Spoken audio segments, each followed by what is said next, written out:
We ready? Who ready?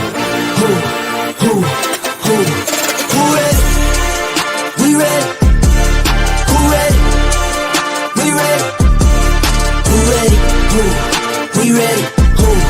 Who ready? We ready? Motivation to youth only.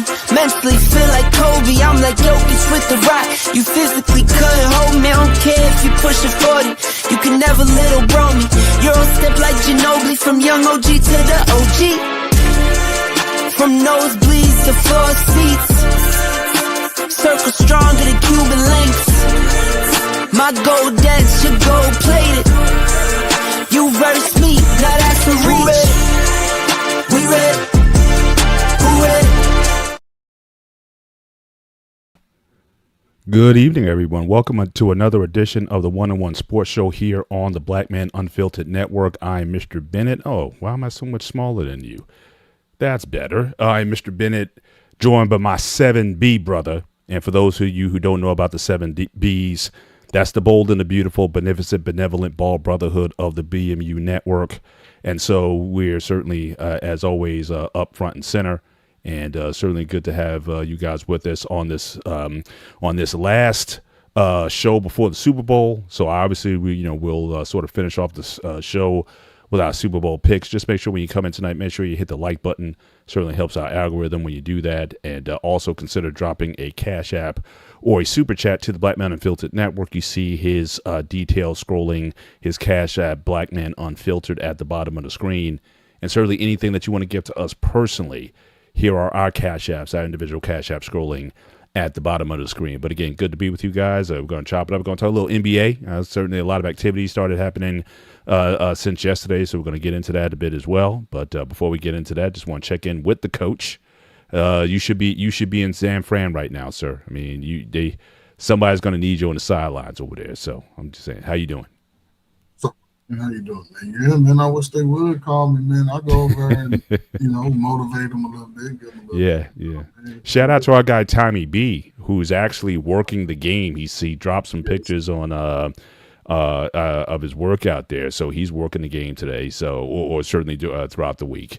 So, hopefully he'll be able to get a chance to see some of the festivities in the game itself. But certainly that's an awesome opportunity. Certainly be in that position. So, shout out to him for, being, in that position. But yeah, man, let's talk a little NBA. I mean, obviously we know the big game's coming up. So, and these shows over there, I'm about to go into depression, coach, because obviously pro football is probably my favorite sport. And so when you go into like the February, and then you're waiting until the combine, and then you're waiting for the draft and whatnot, there's sort of this lull in the action a little bit. So I'm a little, I kind of get this sort of melancholy about me when I'm trying to, when I'm trying to really get back and engage, with the football and whatnot. And that new league that I don't know what they call it now, UFL or whatever it is, that's not kind of getting me at that, but it may have to do. I may have to check out some arena football or some Canadian CFL or something to tie me over, or maybe I just go back on YouTube and watch some of the old classic games from back in the 70s or something. That's a big thing I do a lot. The Steelers teams from the 70s, I go back and watch some of those highlight reels and games and whatnot out there. But yeah, man. But let's talk a little NBA. Certainly, as we certainly get the show started. Let me just share my screen. We haven't really talked a lot of NBA, certainly in recent weeks, obviously because of all the football that's going on. But let's just take a snapshot of kind of where everything is, where the teams are. So again, Detroit, who was certainly an up-and-coming team last year, got a lot of young talent. Certainly they're doing their thing, leading the Eastern Conference by 5.5 games. So, they're certainly doing well. The Knicks are surprisingly doing well. We were talking all last year about the coaching change that they're going to do and who is going to be the head coach and whatnot, but they've certainly put together a very respectable year. And then my Celtics, even though they lost certainly one of their key players, certainly Jaylen Brown is having certainly an MVP all-pro type of season. So, he's certainly carrying the load for that team as well. And certainly on the West Coast, I mean, obviously Oklahoma City, they were on a record pace at one point. I think they got out something like 20 28 games or something like that. 28. It was like, they I think they either tied or got very close to the record for most wins, and so they got out the gate fast, but they've sort of cooled off a little bit. I think they're dealing with some injuries, and watch out for San Antonio. I mean, we all know they got the team they have over there. They're going to be scary. And certainly the last thing I'll notice is just how the mighty have fallen. I mean, certainly Indiana Pacers was within just a couple bad breaks from possibly snatching an NBA final, but their main player went down. And, so certainly that really set them back. And, Halliburton's pretty much out for the year. And you see how they've taken a serious drop in their placings at this point. And so it just goes to show that, certainly things can happen very quickly from season to season. There's no guarantee that just because you made it to the NBA Finals, there's no guarantee that you'll get back to it. And even if you win it, again, there's no guarantee that, you'll go back to it. So a lot of activity and whatnot. But before we get into some of the trades that have been taking place, if you guys want to just comment, give sort of like your high-level overview of the season so far. Like I said, I haven't watched a ton of basketball as of yet. I'm just not there yet with so many games to be played. But, any thoughts on that? Before we do that, shout out to our guy, Shawnee. What's going on, sir? How you doing? I'm doing good. See, we've finally talking basketball today. Yeah. Well, look, I mean, you can't help, week to week. NFL, even college ball, I can't get into all that much with the college game until you start getting into bowl season, because half the games don't matter because everyone's playing deep Division II teams for the most part. But NFL, it's like every week is a conversation, or every week's a happening. So it's not surprising that it's like the number one sport in America right now. But yeah, certainly we can talk a little NBA and the things that are coming up. I know the All-Stars game's coming up in a couple weeks. But yeah, any thoughts? Start with you, Shawnee, on the season so far. What's sort of caught your eye in terms of these standings? What teams surprised you? What teams have disappointed you so far? Well, the West is being the West. You got a lot of teams 2 through 5. They just within 3 games. You can include 6. Phoenix, they with 3 games of each other. A nice 3-game win streak. They tend to beat up on each other. Oklahoma City started off the season super hot. Yeah. And it was San Antonio that really just started to cool them off. They beat them the first 3 times they played. Then Oklahoma finally won Game 4 between them. But you have some like the Warriors. They obviously struggling without Steph. Timberwolves, I'm kind of surprised, and they is the 7th seed, and Phoenix is above them right now, even though they got the same record. Phoenix probably over the top record. That's probably why they got the seed above them. And that's surprising because,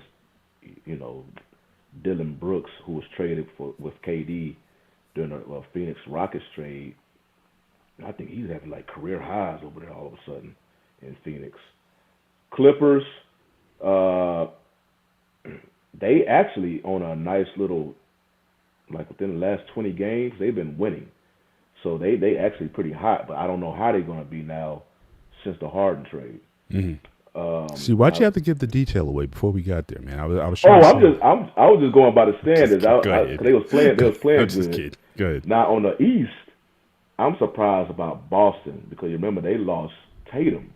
Yeah. And I didn't think they was going to be at least a top 3 seed in the East right now. Matter of fact, they playing Houston tonight. Toronto is looking good. Cleveland, who was majority of the time number 1 seed last year, I think they even finished. They went into the playoffs number 1 seed. They've been kind of struggling, but again, we're going to see what the trade will do to them. Detroit has been playing very good, very good. So it's some teams. It looks like it's a young movement. It's definitely a young movement. I think a lot of the teams in the East are younger than the West, as far as the average player. Mm-hmm. But yeah, you seeing some of the youth movement on some of these squads. I thought Orlando would be playing a little bit better, but we still got the second half of the season remaining. So, And before I pass to the coach, what you was mentioning earlier about kind of like having, just that lack of interest in the basketball season early on, that's kind of what the commission has been battling against, trying to make all these changes in the NBA Cup in the middle of the season, right? To try to bring that interest back to the regular season. But I don't know if it ever that high of an interest to begin with. It was. With the NFL going on, I don't know. I mean, it just seems like that's a hard. You're never going to capture. I mean, December playoffs, when that stuff starts up, it's going to be hard to capture anyone's attention from any sport. It was when NFL. Remember, the NFL got greedy and started taking their holidays. Christmas was big for basketball. Then the NFL took some, and then because Christmas was really like the start off point to really because that's when the NBA was putting some very good games on during Christmas time. And once NFL started going after these holidays, and what's that, Thursday, Fridays, I mean, what they had, Thursday, Friday, Saturday, Sunday, 1 week, I was like, okay, y'all just being, the NFL got greedy and, paired with the stuff that we see with NBA players today, they don't really take it serious. So it's like a perfect storm mixture going on with the NBA right now. Right. Coach, your thoughts on the season so far from what you've been able to see? Yeah, I don't necessarily think the NBA is getting younger because the players are who they are. You can see, I think they just all trying to align to score more points because, some of the trades in a sense don't make sense to me. And the players are who they are. I think they need to go younger by putting, I don't know, no more 20-year retirees, and no more LeBron James, 40-year-old playing, keep it young, keep it fresh, instill a little different rules. First 5 years, I think you should, if you jumping 42 inches and doing these highlight dunks in the game, I think you should be summoned to be in the dunk contest, especially if you, in your first 4 or 5 years when you're still trying to grow. But I like the parity in the league. I like the parity. I'll just say as far as the Bucks, they probably my disappointment with Giannis because he's giving up on his team. He don't even really want to play. And now the Bucks could be stuck with him because the Bucks are asking for too much. But some teams like the Thunder, they have 8, 9 first-round picks over the next 2 or 3 years. So it's going to be interesting to see how when they bubble bust, what they do to those players because I think they have the deepest team. Detroit, of course, should be competitive. Boston, they're the surprise winning team to me because they're doing this without their future. And he could possibly come back towards the end of the season, close to playoff time.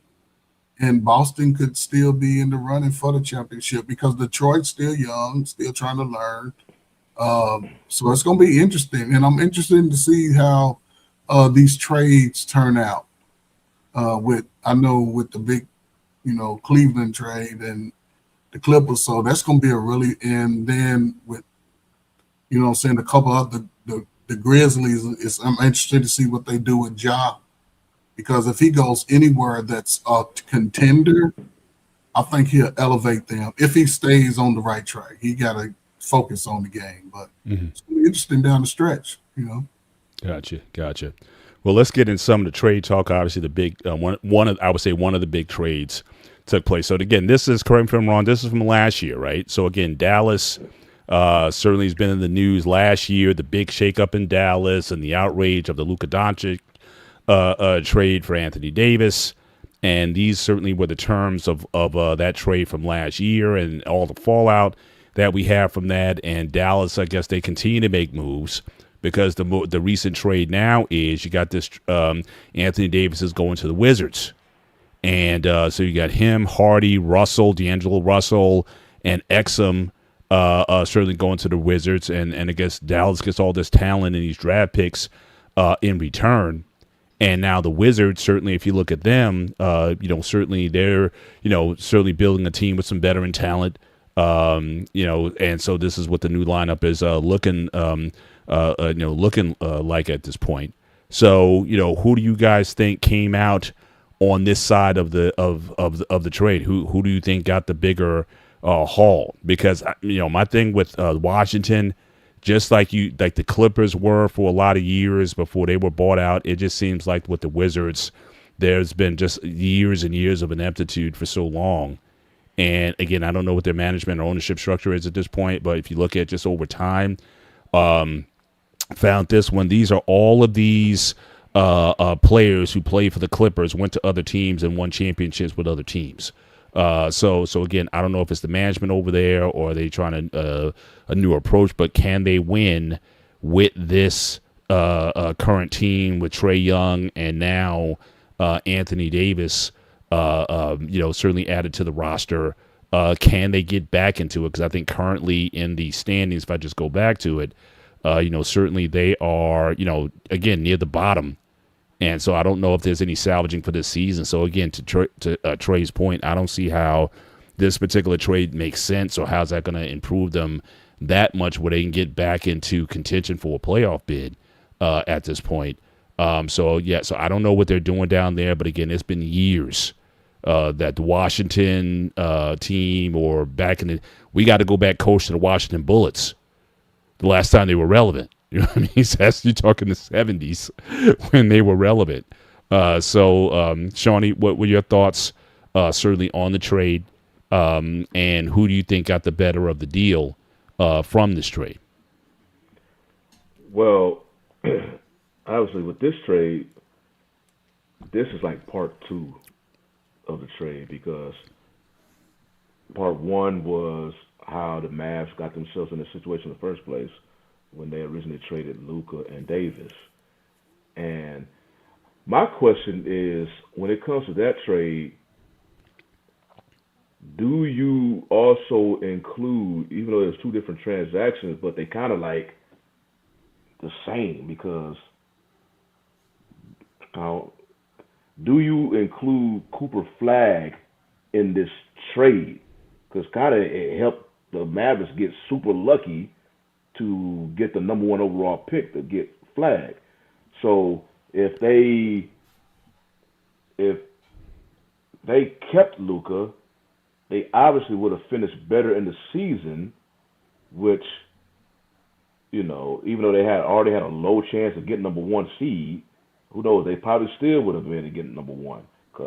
But I think I think when they traded Luka, they ultimately became a lottery team. If I'm not mistaken, I'm trying to remember how exactly where they finished. And if they kept Luka, they would have finished outside of being a lottery team. So that being able to pick up Flagg, it looks like it's a part of this trade as far as the collateral from it. Now, if you just stick it to the trade, obviously LA won that trade. And then now we fast forward to this trade. It really shows LA won the trade. Now we don't even have to do that trade. He barely stayed for a year. And Anthony Davis is a top 75 player, and he's on that list, the top 75 the NBA came out with. So his talent is undeniable. But the dude he's not available. And I think his first season with the Mavs, he only played, when he got traded to the Mavericks, he only played 9 games. And then so far this season, he played 20 of the 50 games. And he recently, as of January 8th, is out 6 weeks with a hand injury. So it's like, okay, Wiz, you got Anthony Davis. I remember the same thing that was when he was traded from the Lakers to the Mavs. Everybody, because obviously he was a better overall player than Luka. Because Luka's just extremely elite offensively, but it's like he sacrificed everything else for offense. But we was like, okay, if Kyrie and AD, they could potentially take Dallas further, do more damage ultimately in the finals if they can get there, because they had a good team on paper with those two. Kyrie got hurt, and every time it looked like AD would get hurt, come back within like a week or two, he gets hurt again. So I don't see this changing in Washington. So, and just to piggyback off after trade, it just I remember telling boys like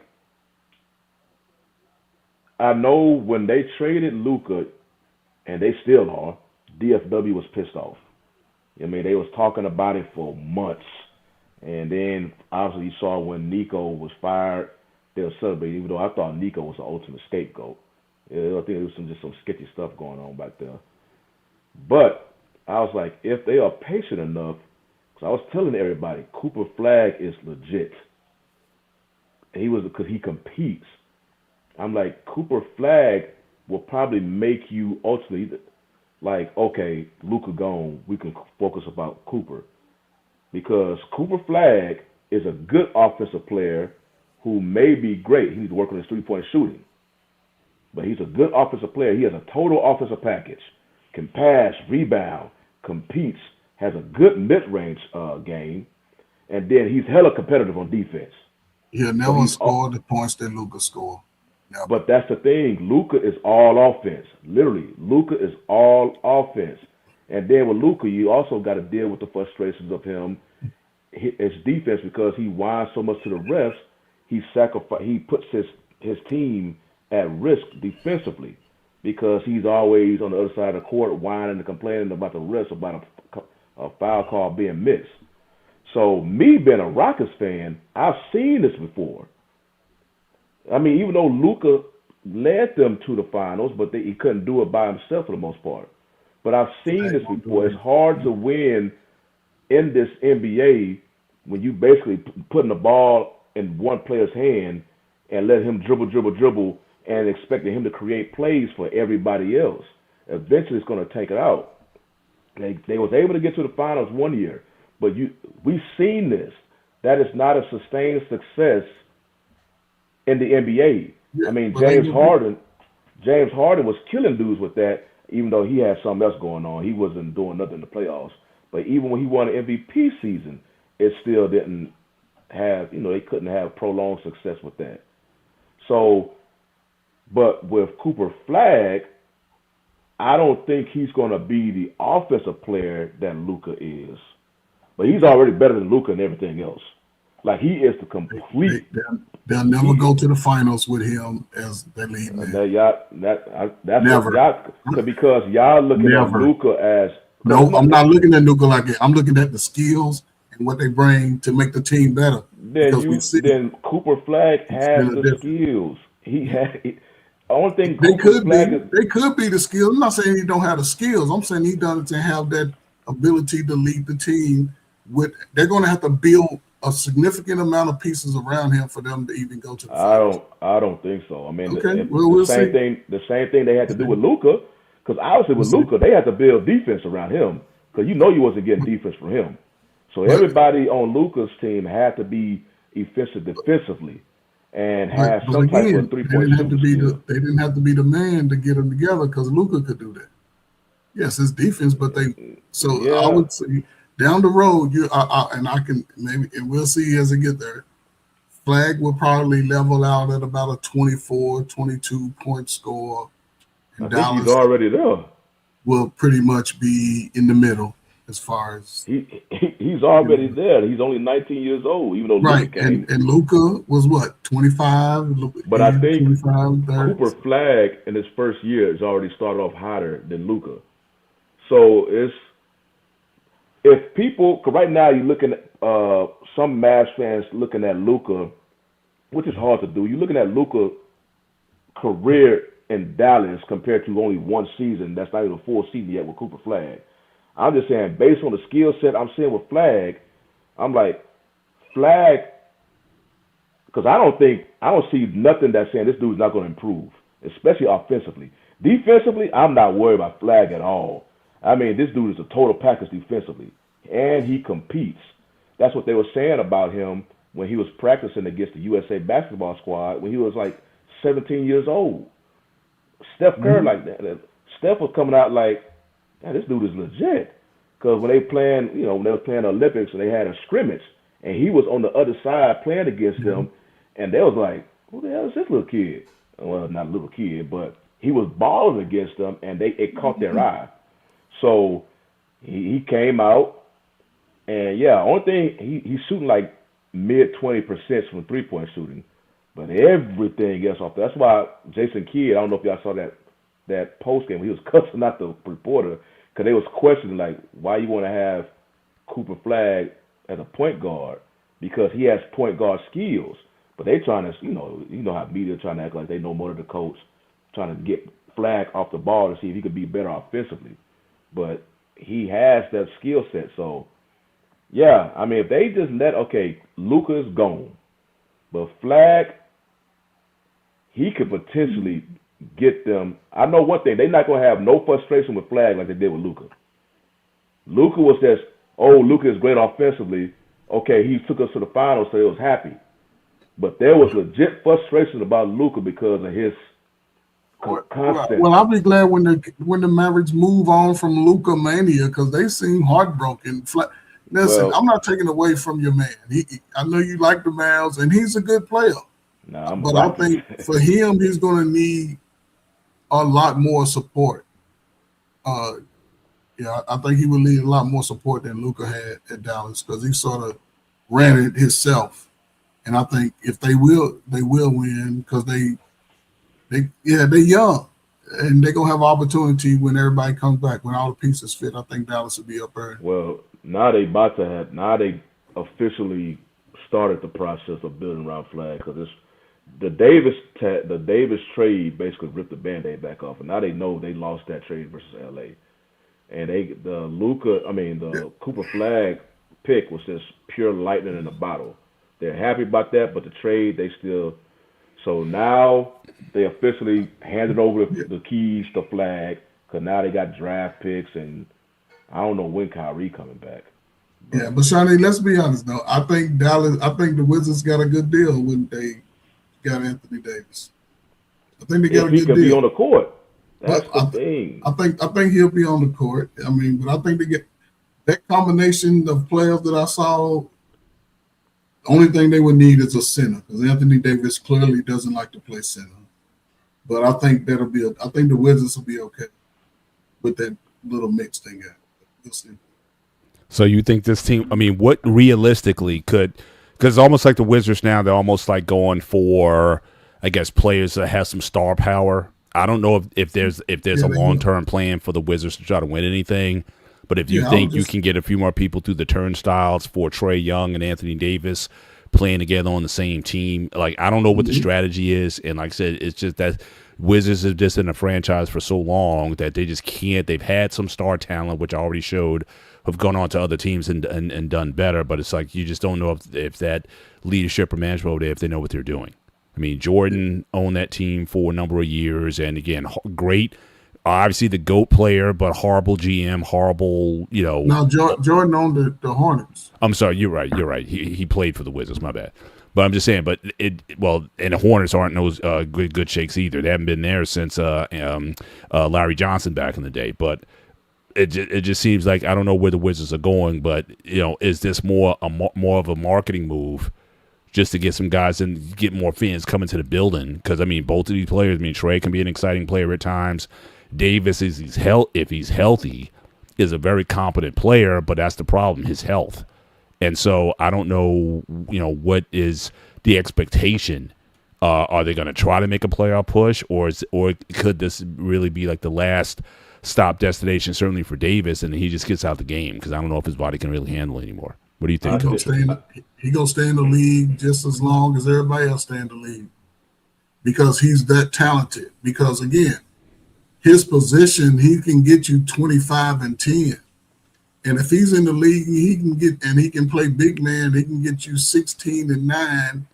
That's still a win. But again, the Wizards, they don't know how to choose their players.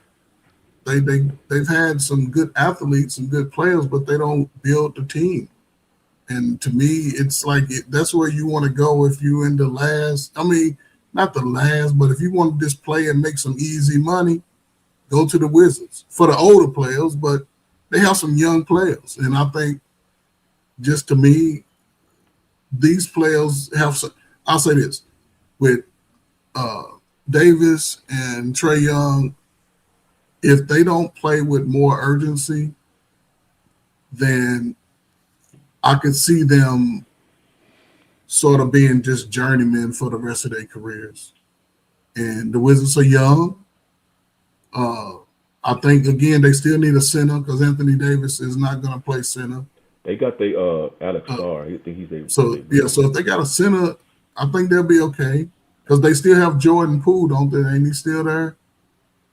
So he's off the bench. But, yeah, they just – I don't know, man. Yeah, I mean, we got to see. I mean, and this next trade, obviously, that came up, I'm asking myself the same question. Like, I don't know if this makes you better. So here, the other blockbuster trade, here you had, again, James Harden certainly traded to Cleveland for Darius Garland. I mean, again, Cleveland, young team, a lot of young talent, yet it seems like they're going older to get a guy who's, honestly, what is he delivered? I mean, all these teams, it's like there's this mindset that, oh, well, he's the missing link. You know what I mean?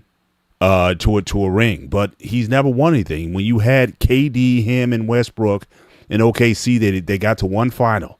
He hasn't been back to the final since. You got a young guy, a much younger player in Garland. He was an all-star last year. So I don't understand. So all these teams that he went to, I mean, he was supposed to be the missing link in Houston. Then he went to Brooklyn. He was supposed to pair up with KD and Westbrook. Then they were supposed to do some. Not Kyrie. So it was like that was supposed to be the next threesome that was supposed to deliver a championship. Then he was the missing link in Philly. Now it's with the Clippers. That as you said earlier, Shawnee, that they're doing, starting to put together a win streak, and now he's gone. In fact, even the starter, he didn't know that that this was going down. So again, I don't understand some of these moves, or certainly why is it that people still think that James Harden is still a relevant player when his resume is such. I mean, yes, he has scoring ability and whatnot, but when has he ever delivered? Or why do you think that he would be a better piece for you, replacing a player that is younger? And it really started to come into his own game. So I don't understand necessarily this move or why there's this love affair with him, just like I don't understand the love affair with Anthony Davis when, again, you're willing to give up so many assets for a guy who's oft injured. And, so I don't get it, guys. What were your thoughts on this trade, Shawnee? Well, just last note about the Davis thing. I think Washington is going to do what happened to Dallas. Because you picked up a talented Davis, so they thinking of possibilities. Oh, okay, Davis, because you're thinking about his talent. But when that reality sets, you be like, damn, man, this dude hurt again. And then you waiting, he comes back, damn, he hurt again. That's going to happen to Washington. So right now they looking at Davis at the talent, and like, okay, now they thinking of possibility between him and Young pairing up, and they got their rookie Alex Sarr, But once it starts playing, you're like, damn, this dude hurt again. Damn, he's hurt again. Damn, he's hurt again. And that's just going to be the reality. Now, with this James Harden trade, I admit I was thinking about the possibility. I was thinking about, like, what happened if he came back to Houston? Because it would have been, I thought, as far as basketball, I was like, okay, this may work. Because, okay, his first stint with the Rockets, They spoiled the hell out of Harden. Harden was able to do anything he wanted to do, man. Mm-hmm. He was just able to go anywhere. Request like teams to stay over, like in a city longer so he can go out. He basically come to meetings late. They basically let him just run amok, and that's what, even though him and Russell Westbrook are friends, that's when Russ came. And then Russ was like, okay, man, he left, and they traded. He was like, yeah, because he was, I think, felt some type of way about, man, y'all not really, it's not really serious right here because y'all let James just do too much. That was his first thing. But yeah, he requested a trade because whatever, he looked like he put on a fat suit, and all them players, like he had like a good tandem. And all of them. It was working with Dwight Howard until one time he got whatever mad and asked him to trade Howard. Chris Paul came. It was working with him. Then he got mad, traded Chris Paul for Russell Westbrook. It was semi-working for them, and it just kept doing. It was a whole lot. Finally went to Brooklyn. Everywhere he kept requesting a trade, and I thought, finally with the Clippers, because you remember with Philly, he went to China for something, and then next thing you know, he's talking about I don't trust Daryl Morey and something like that.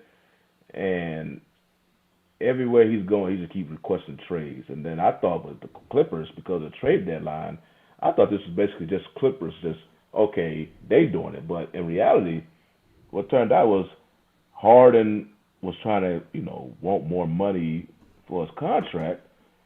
And I guess when it looked like he wasn't going to get the extension or potential contract money he was looking for, the dollars, he literally just decided to take 2 games off.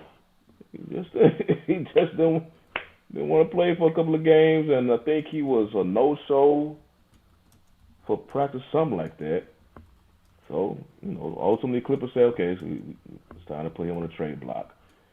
And the thing about this, he's basically did this at every single stop. These 4 teams that this is the 15.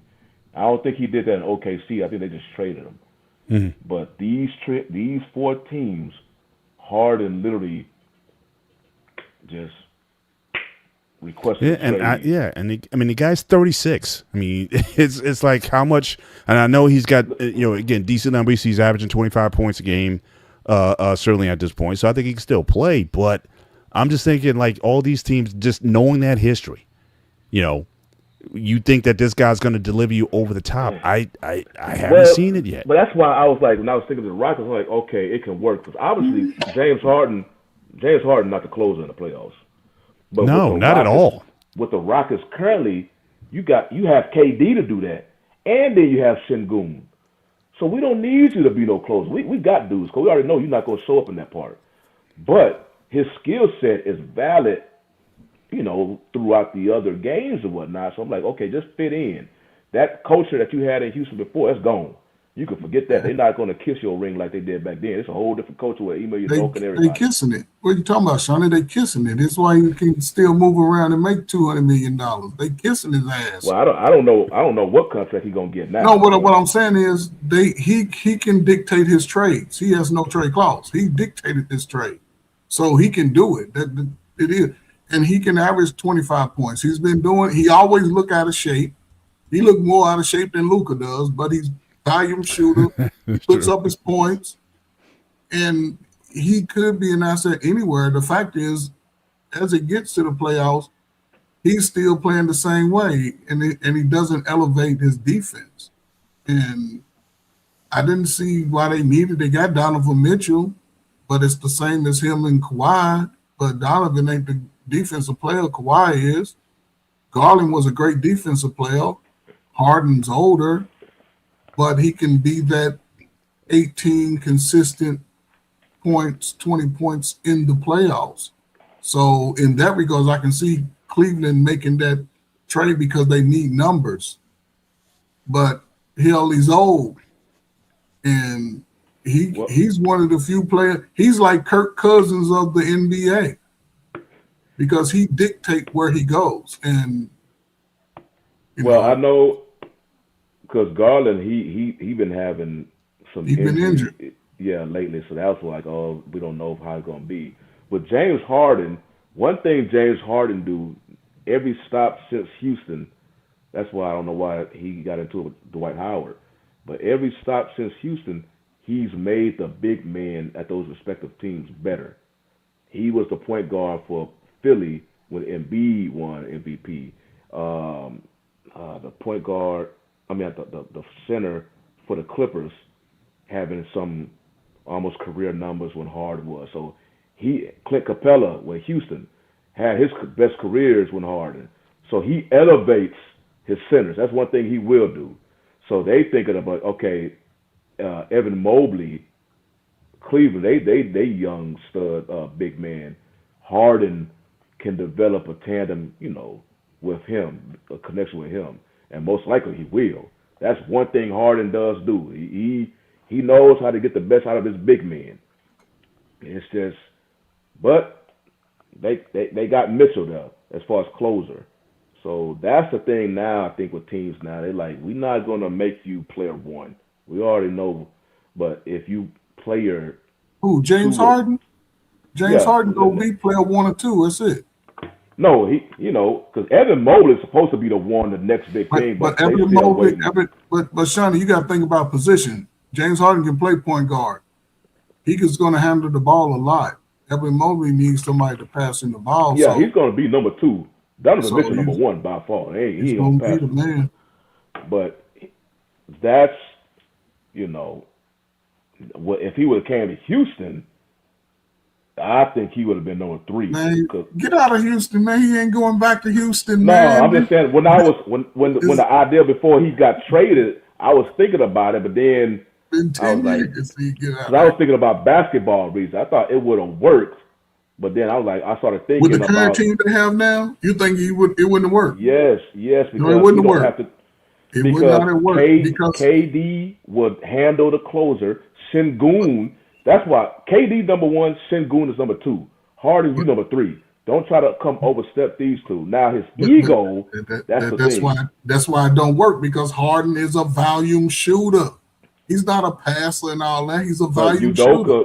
Udoka has Well, that's Udoka's team. that's That's why he don't Udoka's go there, team. because they understand Harden's That's game. He's gonna yeah. go where he can be that shooter. And going to a team like Houston, it would work because they playing great team ball. They playing great team ball, and the teams like Right that, he now, wouldn't work. that's when they had a point guard. But right now, they not. James Harden ain't a point guard, but Yeah. No, they don't have a point guard. Right. Well, he's more of a to point guard than Houston, what they have. Right now, he's double digit in assists. But Houston don't have a point guard right now because Van Vliet is, and they struggling. That's why they deceived right now. Not because they can't. Houston have a hard time closing games. They get to the fourth quarter, then they just find KD, or Shingun. The other dudes act like they just can't find a offensive game. They're still a good team, but it's just frustrating at the end of games. So he was like, they had a lead, the other team will come back, but that's why they was looking for a point guard. Me personally, I hope they get one because they definitely need it. Shout out to our guy Dante. Certainly in the chat tonight. Couldn't be with us tonight, but he's a participant. Harden would have worked in Houston again. They have wing defenders, and we have certainly a $5 super chat from Anton. James Harden is NBA's version of Zoltan Ibram. I can't even pronounce that last name, but I know you talk about a mercenary who knows how to dribble. Yeah, for KD sure. is a mercenary. Oh, 100%, 100%. Moving certainly to, I guess, the last, again, no trades as of yet, but I think that certainly, I think a lot of the talk that's been taking place is, where does Milwaukee go at this point with Giannis? Is there a trade that, that could be imminent? And if so, where do you think he can, go? Certainly in this upcoming. I think I got to find my. Where is it? Let me stop sharing that. Oh yeah, potential teams. Yeah, I gotta switch over. Just give me a second. Oh, there it is. So where is Giannis? I mean, the team is saying they're 19 and 29 at this point. I don't think they're necessarily going anywhere. Where do you guys think that Giannis, if a trade is going to be done, where do you think would be a likely landing spot for him? Because again, I don't think there's really much more he can do in Milwaukee, and I think certainly he is, certainly compared to those first two guys that we talked about, he is certainly a person who could make an impact for several teams. You got again, Dante's talking about possibly even Minnesota. So if they can land him, then that could certainly change their fortunes. You team him up with Ant-Man, then now you got something. So what do you guys think about, where do you think Giannis may land in the near future if he loses at all? I think Minnesota is the strongest one. I think the Knicks, they don't want to give up because he's gonna cost a fortune, and I don't think the Knicks want to give up that much because it will hurt them in the long run as far as their debt. Golden State, I mean they already kind of gave Draymond a heads up, like if we can get this trade, we may have to include you in there. Uh, I haven't really heard too much of an update on Miami yet, but what I heard earlier today, Minnesota is heating them talks up. So I think there's a strong chance of Minnesota. Only thing about Giannis, which I think that's maybe why I think I heard it's the Bucks is kind of waiting and on pulling the trigger with Giannis. Cause I think teams are already waiting. They just say, hey man, just let us know when we can work out this deal. But me personally, the only thing about Giannis recently, Giannis has been having these calf injuries. Now, if y'all been watching the NBA recently, it's like a calf injuries now. It's like a prelude to something else, and that's certainly the Achilles. Yeah, exactly. So that is what I'm nervous about with Giannis, because right now, what every time I see in the NBA, it happens like somebody's calf, and then they'll come back because they think, oh, okay, my calf is healed, and then unfortunately, here come the Achilles, especially for an explosive player like Giannis. So, and these calf injuries has been like literally like pretty much back to back to back. It's been pretty much consistent recently. So that's the only thing. So you gonna the trade is worth it, but you're gonna give up a lot. And then unfortunately, if the dark side of this calf injury happens, you gave up a lot for a player who's about to miss a whole year. I don't think he's gonna get traded. Shout out to our guy Poppy Blanco in the build tonight. So Poppy, would you want Giannis in a Knicks uniform? And what would you be willing to do? If so, what would you be willing to do to get him there? So again, we'd love to get your feedback on that. If he can the Knicks snag him, and what would you be willing to give up? We'll appreciate your commentary there. But go ahead, Coach. I don't think they're gonna wait. They're gonna have to wait till the summer. He's already showing he's older. He's not a young, vibrant player. And to me, the way he's doing it is sort of bad taste. Yeah, he travels. I mean, he just the way the NBA treat him. But hell, he's walked half his points. Again, I don't know. You knocking the Euro step, sir? Not a Euro step. You still can only get 2. He takes like 4 or 5. That's not a Euro step. I was doing that on the playground in '84 and '85. But he's a volume shooter, and that's the thing. So his contract is too big. They're gonna have to wait till the summer because I don't see nobody giving up what they have, especially now because they seeing how it's sort of panning out where they are in the standings. Teams are not willing to give up first, 2 and 3 first rounds. I can see a first round in a couple of seconds. And the teams that have those picks for them, they are young. And I don't see him going to a team that's, young and building, but a team that could use a spark, which, Golden State, I see, could be a possibility, but I know he'll get the motion because he's one of the top 5 players. But Bobby's going all in. He's giving up Carl Anthony and his family. 2 first round picks. He's all in. He's all on board. So yes, if they have that, Dolan, make it happen. I can see that. Carl Anthony, but Giannis, he's overrated to me. So. It is what it is. I think if the Knicks trade for Giannis, it probably will be Carl Anthony. I think it'll be OG and Anunoby. No, it can't be him. Exactly. That's why, because they gonna have to give up somebody for Giannis, and I really believe it could be those 2 players plus draft picks. So you see how damaging it will do to a team like the Knicks or the Bucks. I can't disagree with this one here. He plays when he wants to play. I got to agree with Bobby here. It's because he be in the club. Because Carl Anthony, he's not always in the greatest of shape. So Carl Anthony and Giannis are not. That's not an equal trade. That's what Dallas was so pissed off about Luka. They didn't get an equal trade.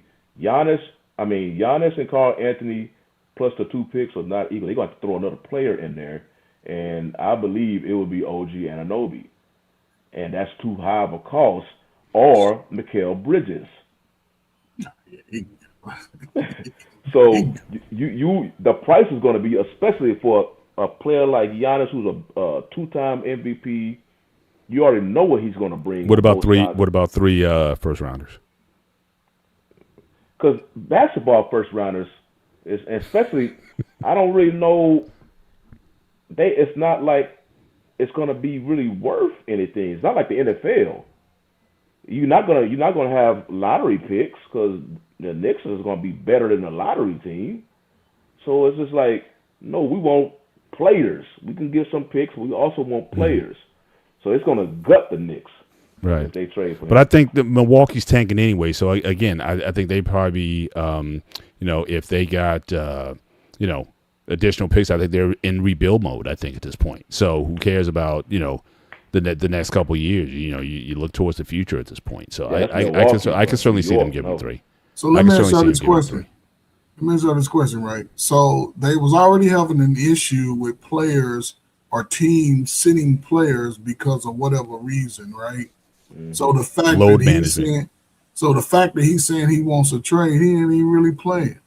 So how can they say if it's against the players, then it's bad, but if it's something that they sort of advocating as a team, then how can he be sitting out these games? He's not injured.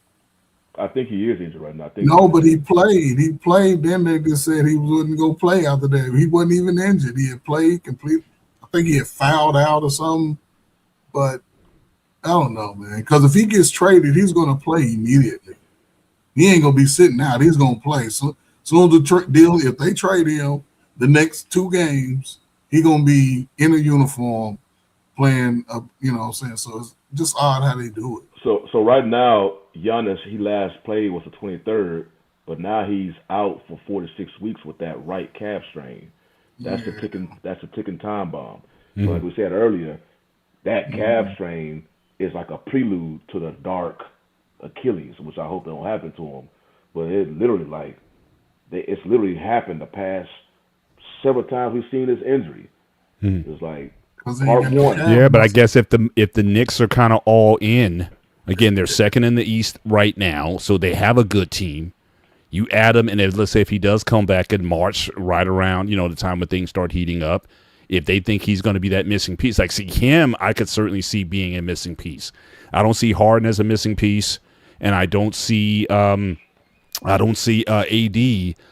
as a missing piece on this point. But again, him going to the Knicks, relatively well rested and healed from his calf injury, that might be something that they may want to go in on. I mean, I can certainly see them putting all their chips in because I think they are definitely more of a win now team versus trying to build for the future. I just think, I think that's where they're at right now. So I can certainly see that going down.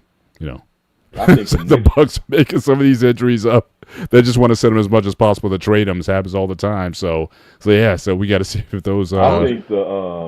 I think the Knicks are similar to my Rockets. They have good young talent, and they just don't. You don't want to let them go like that because, Rockets already gave up one talent with Jalen Green to get KD, which I understand why. But it's hard to let go of good talent that's showing like they've been having success. Then you gonna gut it for just one player for the most part? Yeah. Well, you're saying gutted. I mean, certainly. The Knicks will gut. Yeah, man. They have young. They're not giving. You're not asking for their younger talent. You're asking for for Cat, and like I said, for some future picks. But if you're gonna keep those other guys, that's not enough. Again, I think three may get it done. But we'll 3 first rounders. You say 3 first rounders, brother? 3 first rounders plus Cat. Yeah, 3 first rounders will get it. I think that'll get it done. And definitely Celtics. You better shut your mouth. You better shut your mouth, Bobby. Backseat right now. You better shut your mouth right now, sir. I think they're number 2 or 3 seed in the NBA. Yeah, exactly. Yeah, he's just he's got to clown me every time he comes up here about my Celtics. But moving on, certainly just some additional NBA before we close out. Again, we haven't talked about NBA, so we're taking our time in this block before we get into the NFL. But obviously, you have the new All-Star format. So again, they are going with kind of USA versus the world, but they're doing it in a different format. So you have the USA Stars, USA Starps, and then the World Team. And apparently they're gonna pay. Each team's gonna play each other in sort of an elimination format, and then the championship, the top two will meet in the 4 games. So it's 4 games, 12 minutes each. So again, trying to do something more exciting with the game. So it's going to be a total of still 48 minutes. But I'm thinking the pace of these games is going to be extremely fast. So I can't. So your thoughts on, I guess, this new format? I kind of find it interesting. Almost like kind of playing. This kind of reminds me of playing ball at the park. You're waiting to get your team in. If you lose, then you're off the court or whatever. But what are your thoughts on this new format for the All-Star game? But off the top, I kind of like it, and we'll to see what happens. But it's basically 2 U.S. teams playing against 1 foreign team. Coach, your thoughts on this? Looking at the names, I could see them going to this format, but I really don't like it. I don't really like it because who's to say going forward if there will always be enough foreign players? In a sense, I don't know. You have this time period now, but it'll be interesting to see how the NBA sort of moves forward with the All-Star format. I think it'll probably change every so few years. But I think you will see a different level of play. There's a sense of pride at stake this year when, NBA born Americans, they like to prove something, but the world players, they have a nice, roster over there and they can be trouble. So it's going to be interesting to see how it plays out. So yeah, and the fact that, the old man is a reserve this year. Yeah, man, it's. I'll just say this real quick about what was that play? Let me see. The All-Star game is getting younger. The players are coming in younger, more ready to play, and yeah, man, I'm glad that they did what they did for Kawhi, getting him on there, because Kawhi has been playing a hell of a game this year. But again, man, it's gonna be interesting, man. I don't see no blowout. I think it's gonna be again, it's 12-minute games, so this is like, again, you playing at the park, and so I definitely expect you're not going to just see lollygagging. No, they're going to play 4 games, right? So it's going to be a final game. Right. The 4th game is the final game, but the round robins up to that point, they're going to be 12-minute games. Yeah, so it's going to be a very rapid pace, winner moves on type of thing. Now you could have it where certainly, the world team could get eliminated and it's the USA Stars versus Stripes. You don't know. It depends on how the outcomes of these games go. But certainly, I'm looking forward to seeing. I'll put it this way: I will, for the first time in a long time, I will actually look forward to the All-Star game to see how they're gonna put this together. So, Brother Ben, now let me ask you a question, Shawnee. Did they find a replacement for Giannis? Because if they ain't find no replacement, that'll prove that his injury ain't real. Because he shouldn't be playing if his calf is. If he's a trade possibility, they'd find any way to keep him out anyway. Not for an All-Star game. But why would he even play in the All-Star game? That's where you can get in. He was named. You could be elected or selected. Yeah, that's what I said. Did they find a replacement for him? That I don't know. Trae Young. Trae Young, yeah. Okay, yeah. Gotcha. To me, it's different. I don't mind it being different, but the thing is, these are all NBA players, and it's really nothing.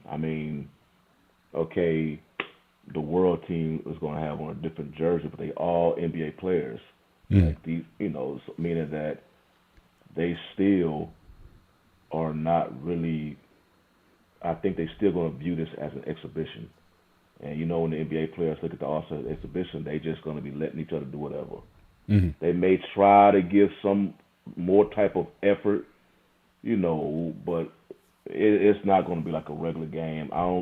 I'm not really expecting high competitive basketball because it's still that culture, that NBA mentality in the All-Star game is there. They don't take it serious. Mm-hmm. So they just let each other shoot the ball. The thing about if it was a true USA versus world, I was thinking getting like other players outside the NBA, because then they would have something to prove versus NBA players, you know, just basically NBA versus the world. Then you have more to prove. But this, everybody chosen is still NBA. So okay, you got a world jersey on, but you still gonna you in the NBA culture, y'all don't take this game serious.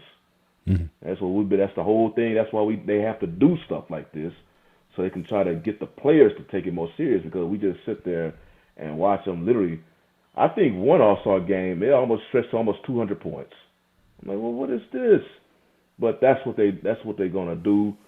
I think you may see a smidge more competitive than this compared to a regular All-Star game, but I'm not expecting like the only time that we saw anything was when Kobe passed and that first All-Star game after, because they were doing it in honor of Kobe. Right. That was it. And then the next year it went back to normal. They just sitting there you know, hey, shoot a three, a wide open lane to the basket for a dunk.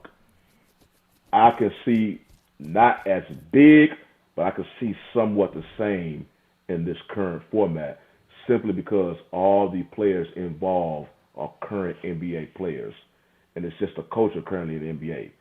If they would have had world players who are not in the NBA and came with something to prove, then okay, you would have seen a more competitive basketball.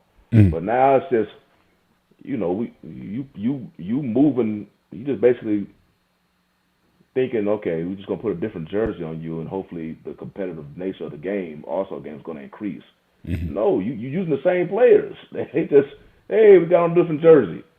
Okay, we got to get used to these new rules, so we got to play like 4 games or whatever the tournament is, you know. But they all gonna be. So it's just a culture right now, man. They don't take this game serious, so they can sit there and try to, you know, move the rules around and try to do. I mean, the commissioner's trying to do. I give props to him. He's trying, because if they just always, you know, respected the game for the most part, he wouldn't be doing this. There wouldn't be an NBA Cup in a regular season. But since he's trying to do something to bring this back up to the players, and then with the All-Star game, you know, basically the All-Star. You remember back when All-Star Weekend in the past, it was huge. Saturday, that 3-point shooting contest with the prelude to the slam dunk contest, the main event. Mm-hmm. Now, I think that really the best event now is 3-point shooting contest, because slam dunk, they need about 5 dunks apiece to make a dunk, so they already kind of killed the luster. Yeah. And then Sunday come, and you watching these dudes just playing zero defense and scoring over 150 points each. I'm like, so they just kind of just, you know, I don't know, man. I think it's going to be a little bit more competitive, but I don't think it's going to be, the true NBA world that we believe that it should be. That we, you know, what we hope it would be, because it's all still NBA players. Gotcha. And that's just what they do right now. Gotcha. Let's move on to the NBA. I mean, to the NFL. You know, again, we're going to hold our Super Bowl picks certainly towards the end of the show, but certainly first order of business. So the NFLPA, you know, obviously we already know the owners are pushing for 18 games. Players don't have any room for it, no appetite for it. Do you see some sort of holdout or potential strike coming up soon, or will the owners get their way in this regard? Just real quick, Coach, and then Shawnee, your thoughts on the prospects for an 18-game season, certainly if not next year, then the year after. just based off what I've been reading about it, I don't think it'll be something that happens before the next collective bargaining. Maybe 2030 or so, maybe. But right now, and it wouldn't make for good football to me. It really wouldn't. It'd be like they damn near playing football year round for us because you're gonna have to start training a little earlier, and that can tie into family, because school's out. It's going to be a lot of other variables to me that don't really make sense. 17 games is enough. 3, maybe break it down to 2 preseason games. But yeah, I guess with the NFL, they tend to be getting greedier and greedier and asking for more. But it's also funny, they're still creating lower tier leagues around the country, 4 or 5 league teams at lower tiers. So it's just, to me, it just doesn't make sense. It just, players are already tapped out. You see with injuries players getting, but I guess they're looking at the technology and being able to get you back out there faster. So we'll just get more out of you. But to me, it just doesn't make for good football, because you still won't see the stars, quarterbacks, and certain players until the season starts. So just keep it. I think they should keep it like that until at least next collective bargaining. Then just figure it out. But I hope they don't do 18 game shit. Gotcha. Shawnee? I see Dante mentioned about the owners. Yeah, the 18 games is just all owners, strictly money. We're already seeing what 17 games is doing to teams. Man, they literally coming to the playoffs with string beans. Man, they injuries are playing so much a part in football now more than ever, because you're just exposing the players to more contact before the playoffs get here. So just injury bug hitting everybody, and it's just the NFL got this insatiable appetite for money, man. I'm looking at the schedule next year alone. They already have 9 international games. 3 in London. They're going back to Madrid, Spain. They got 1 in Australia, 1 in Mexico City, Germany, France, and Brazil. So it's just money, money, money, and they just going to keep dangling that money, potential money, in front of the players' faces. Mm-hmm. Hey, you can get this much money if you add an 18th game. The players are saying it now because I think the players, with their heads, they looking like, man, you exposing us too much. This is hurtful to us. Their hearts they're looking at, but they gonna be dangling that money. This is the money you can get now because the cap already went up.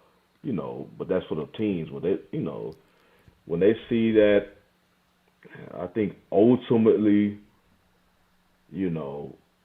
that 18 game, I don't want it, but I think ultimately it will happen because generally the owners, they tend, and when it comes to like making more money, and then they tend to get their way.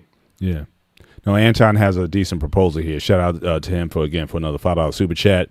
The only way they can work with 18 games is they have 2 bye weeks and possibly eliminate the Thursday games. That's too much money. They got too much money given to Amazon for that. Amazon ain't going to let that happen. Maybe they get the bye weeks. Amazon be like, you got to come up with something else that we're not giving up. We paid too much money for your games. Yeah, yeah. Certainly let's move into, I guess, our main block for the night. Again, shout out to our guy, Dante, 16 with the perfect amount of games. I don't mind 17, to be honest with you, but I think that player safety has to be something you got to look at. Well, it goes back 17 games, Mr. Bennett. It goes back when you bring up the OJ argument. You keep adding. Oh well, as far as I'm talking about as far as from the health standpoint of players. Look, if you want to go back to 8 games or 10 games, I mean, look, I'm not trying to go back to the 1920s either.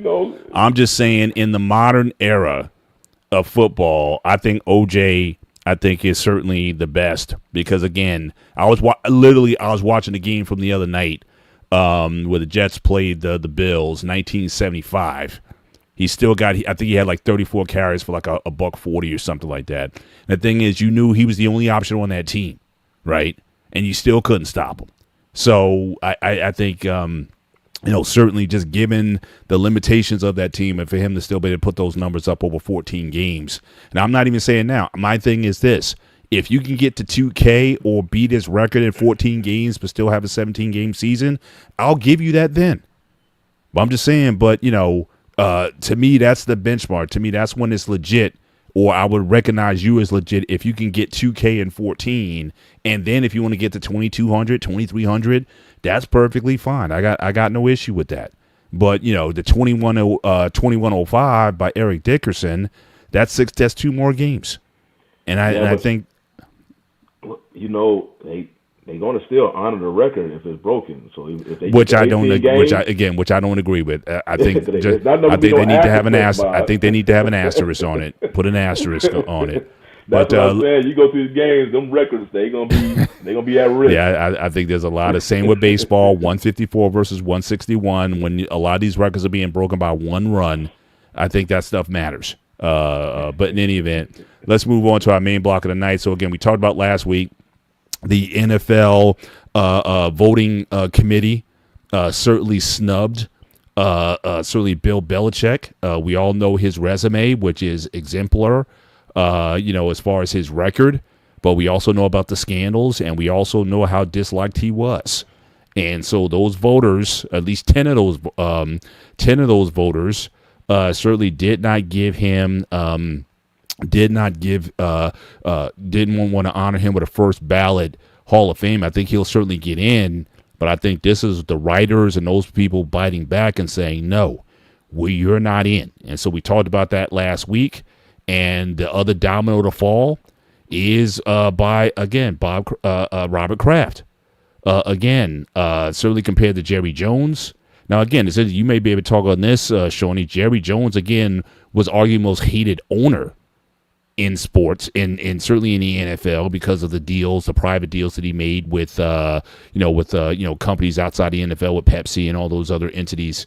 So I don't know if folks were necessarily feeling him a whole lot, and I don't know if he got it. See, with the coaches, with the owners, I don't know. There's no ballot initiative, right? Like, when are you eligible? These guys still own the team, so I don't know how the coaches, the owners' ballot works, but certainly.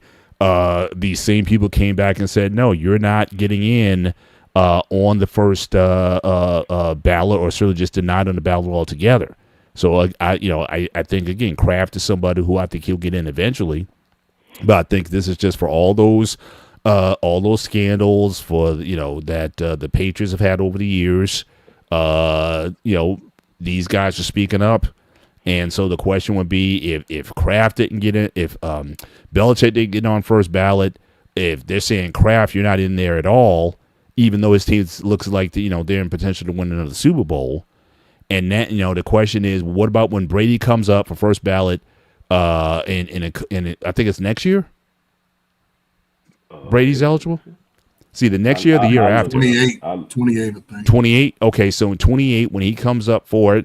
Will they try this again to send a message? It was Brady with Deflategate. Yeah. Will they do the same thing to him and saying no? So is this basically these Hall of Fame electors are saying basically bump the Patriots, and they just want to stick it to them as much as possible. And so you start with the coach, the owner, and their certainly their most important player. Is this a trend that we're going to see keep happening here? Coach, I'll start with you. Get your feedback certainly on the Bob Kraft not being selected for the Hall of Fame. And again, with ownership, I don't know what goes into that process, but they basically gave him a hard no. And do you think this can have implications for Brady in a couple of years when he comes up on with everybody, and their mom would think, yes, he is clearly first ballot. I won't even argue with that one. You know how critical I am about first ballot guys. But what are your thoughts on this how this committee is treating the Patriots right now? Thought about this whole situation is I think they're gonna bring them all in together. Everybody's coming in together. So you think they're gonna wait until 28 and bring all three in together? I won't be surprised, man, if they do, because they're so interconnected. All even outside of New England, you got my old man over, 2-time Tom Brady, the Super Bowl winner. So it'll be interesting to see, but it's just unfortunate that the incidents that happen under this organization, it just all ties together and it becomes more relevant when it's time for situations like this. Because clearly he's a first ballot Hall of Famer based off what he's done. But then Right. outside Who you referring to? the coach, I mean the owner. The owner here. Clearly, just based off his accomplishments as an owner of that team, but the incidents that he's tied to, it's almost similar to me to what Pete Rose did to baseball. What they did in New England is similar to Pete Rose what did in baseball. They were cheating. And when you're cheating, but again, I wouldn't be surprised if they all go in together. It'll probably be four of those guys, everybody tied to New England. And might be old Manning over because it's going to be interesting. It's only 2 years down the road, so. Shawnee, your thoughts on it? Well, before you go, again, another $5 super chat, Anton. I don't know, got the deepest pockets on YouTube, but we appreciate you. $5 super chat. It all goes back to what Mark Hughes said about some time back. Pigs get fat, hogs get slaughtered. So I guess that goes back to the NFL owners and their desire to expand the league. But again, appreciate the super chat again. But again, your thoughts on the snubbing, and do you think that they would be bold enough to, if not take Brady off the first ballot, but maybe make it closer than it is? Like how it is when they said, who was the baseball player? I think it was Ichiro. I think somebody didn't vote for him to get in, even though he's like unanimous. That somebody just want to make a statement to say, out of protest for Brady and the Patriots, he may not get in with what should be like a unanimous vote. Do you think they may go that route? I won't put it by them because we already seen that NFL voters they put personal feelings involved. We've seen that. We see them do that with Terrell Owens, and Terrell Owens had no scandal by him. They just he was I guess not friendly to the media, so they took it personal on him and say, well, we control your access to the hall, so we're gonna make you wait a year. So we've seen it before, and then we've seen right now 2 of the 3 of the trifecta first ballot has been denied, and Brady was right there with them. I mean, Brady was responsible for the Deflategate. It wasn't Belichick, it was Brady. So they gonna put him right in there. So, and the thing about it, because Jerry Jones was a first ballot Hall of Famer with his 3 titles, but Jerry did. But see, I don't even know how that works, because typically for a player, it's 6 years after you retire. So I'm saying, to say he's first ballot, I don't even know if that applies to these guys. You're either in or you're out. They have their first ballot, but I heard it. But what's it based on? I mean, when do you become eligible on a ballot if you're an owner? I heard it because 5 years? Is it? I don't know. I mean, what's? I gotta look it up again because I know they consider like the older players who are like on teetering to get in, like the NFL legends and whatnot. That's what one voter who came out, he put his name. That's what he said. It was like 3, like that's when Roger Craig and who's the former Steeler who got L.C. Greenwood. Yes. It was like their last chance of getting in. So what he was thinking, well, some people think, okay, I'm going to vote for these 3, and I'm assuming somebody else going to vote Belichick. But I want to vote these 3 in so they can get in. I don't think he said with him, it wasn't about any of the scandals. He was just trying to get those 3 in. But it's a criteria for owners. I forgot what it is. But with Kraft, because I was saying, Jerry got in because of his 3 titles and his contributions to the NFL, which they are still living off on right now. That's why Benny said Jerry Jones might be the greatest owner, forget the GM tag, the greatest owner in NFL sports because they literally NFL is literally standing on the shoulders of what Jerry did. Kraft, on the other hand, is getting in because of his 6 titles. And I'm sure I don't know all he did with the NFL because he's been an owner for a long time. I'm sure there's stuff he did great for the NFL himself. So both of them definitely belong to be first ballot Hall of Famers. They 2 of the greatest owners, one as far as championships. I think Kraft has the most championships out of any owner in history. So that by far would make him first ballot. Jerry, he has championships, but then he has the NFL business that they are still standing on his shoulders about. Now, Belichick is Belichick. That's self-explanatory. Dude has 8 titles from a head coach and a coordinator. We automatically, as soon as he was, it never even fathomed to football fans that this dude was not going to be a first ballot. He's considered many by the greatest coach of all time because of his championships. Mm-hmm. With anything with coaches, they are strictly judged off of wins and losses and championships. That's it. They don't really judge them a lot of time by X's and O's. What's your wins? What's your losses? How much rings you have? Simple. And nobody has more than Belichick. And I mean, he got to, he had to put them on both of his hands so you can see how much total rings he has. And when they say no, you can't trade. We're talking about the first ballot snubs, Hall of Fame snub of Belichick and Kraft. But yeah, when they say that, you snub the owner who has 3 rings and responsible for probably the biggest dynasty in NFL history. You snub him. You snub the head coach who has the most rings and who was the head coach during this biggest dynasty in NFL history. You're just going to finish off the trifecta because the quarterback of that dynasty, the biggest dynasty, who has the most rings for any NFL player in history, and he has the most rings than anybody. No, he has 7. Belichick has 8.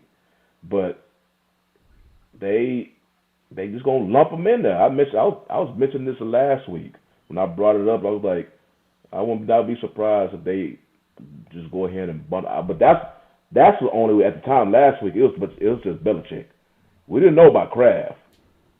And then when we saw it was the same thing happened to Kraft, we were like, oh, okay. Y'all taking this personal. Y'all trying to send a message. Because right now that's 2 of the 3. And you got one more who was definitely a part of it. He was responsible for one of them. And we have a strong, feeling that y'all may do the same to Brady. And I think, man, you thought the backlash was loud when Belichick got snubbed. Kraft was loud, but not as loud as Belichick. Just imagine how it would be if they do that to Brady. Because people, you don't even fathom Brady not being the first ballot. I mean, it's just written in stone. By us, we already had it written in stone that he's the first ballot Hall of Fame. And then all of a sudden, the dude said no. They somehow got to erase it off. And, oh, hell, you're going to be... I don't know how the NFL, the Hall of Fame, can come back for it because everybody's like, man, we don't... Like, it's not really valid enough. Mm-hmm. But I'm not surprised because we've seen it before with Terrell Owens. They will put their personal feelings of a player, in front of the vote. So, hey. Gotcha. Gotcha. Speaking of Hall of Fame, this is the finalist list for the modern day players. So these are guys who are on the short list to get in. Just wanted to kind of get your guys' thoughts on who do you think. I think they take 5 up to 5 of the modern era, and then again they got those legendary players that may get in. I think Roger Craig, I think is certainly getting in, and possibly, like I said, LC Greenwood from the Steelers certainly to get in. But just wanted to get your thoughts out of this finalist. 26th draft Hall of Fame, right? Yeah. Okay. Yeah. So in terms of your finalists, who do you think gets in this go round out of this list. Me personally, I think Frank Gore, Larry Fitzgerald, let's see here, Jason Witten, Vinatieri. Yeah, I think those guys are kind of locks. I'm still not sold on Manning getting in, even though he has the 2 Super Bowls. What I'm saying, Drew Brees, of course. Yeah, so that'd be my 5 off this list. So I would say a shoe-ins, certainly to get in. Jason Witten, even though he didn't have never got to a Super Bowl or whatever, but again, the guy's got crazy numbers, 11-time Pro Bowler. So I think he certainly makes the cut. But those receivers from Indianapolis, Wayne and Holt, I don't think those guys surely get in there. But what are your thoughts on who do you think makes the cut this time, whether it be first ballot or not? But just off this list, I can't see Darren Woodson. I haven't seen enough for him to get in. I know he's a Dallas guy, but your thoughts on this? What's that? We'll find this out. We find out tomorrow. So this is kind of like this. So this will be your ability to pick in terms of who gets in. So we'll play this segment back next week, and we'll see if you're right. So I gave you mine. So Drew Brees, Larry Fitzgerald, Frank Gore, Adam Vinatieri, Jason Witten. Those are my 5 who get in. Who are yours? Oh, you pick Adam Terry. Drew Brees, Fitzgerald. I'm surprised you picked Gore. Brees, Fitzgerald. It's hard to turn down 16,000 yards, man. I know he's a compiler, but to be a running back compiler, again, I'm not saying he's great, but how many times are you going to keep turning down 16K? That's hard to do. He still has multiple years left of eligibility, right? San Francisco 2017, he retired, so it's 8 years. So this is his 3rd year of eligibility then. I think he's going to be pushed back some more. Okay. Brees, Fitzgerald, Luke Kuechly. I think Eli.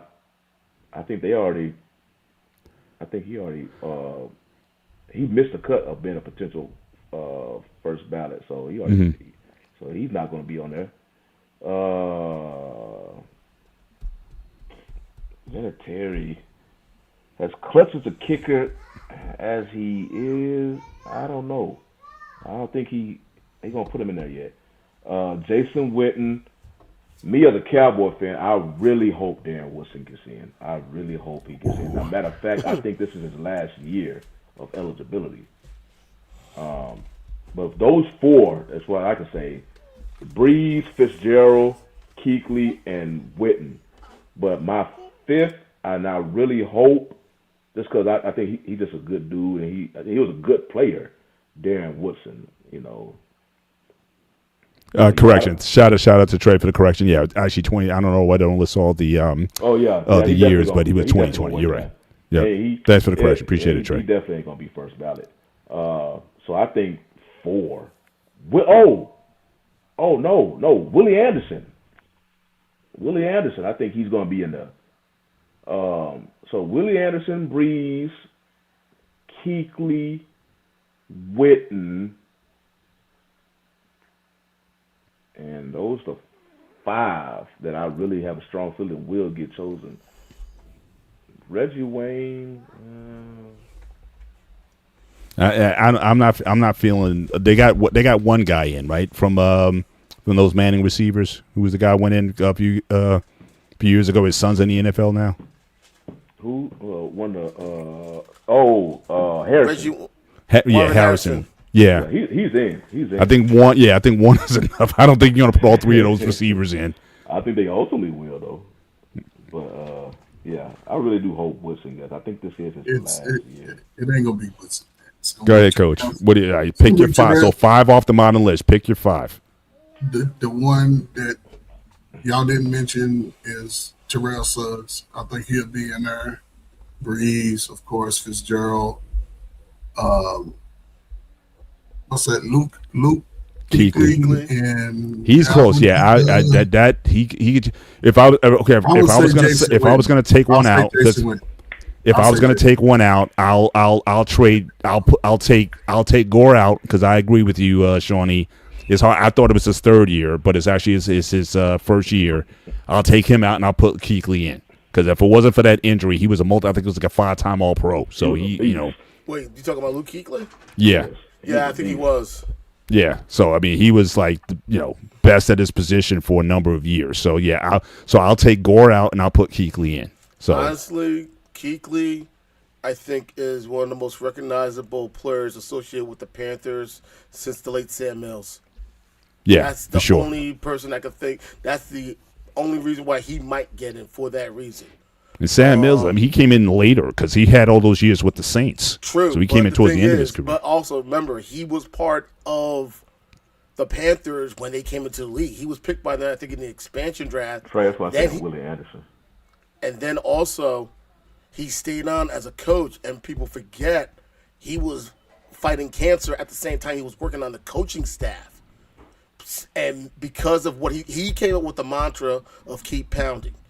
And if you ever go outside Bank of America Stadium in downtown Charlotte, the only statue you see outside the stadium is that of Sam Mills.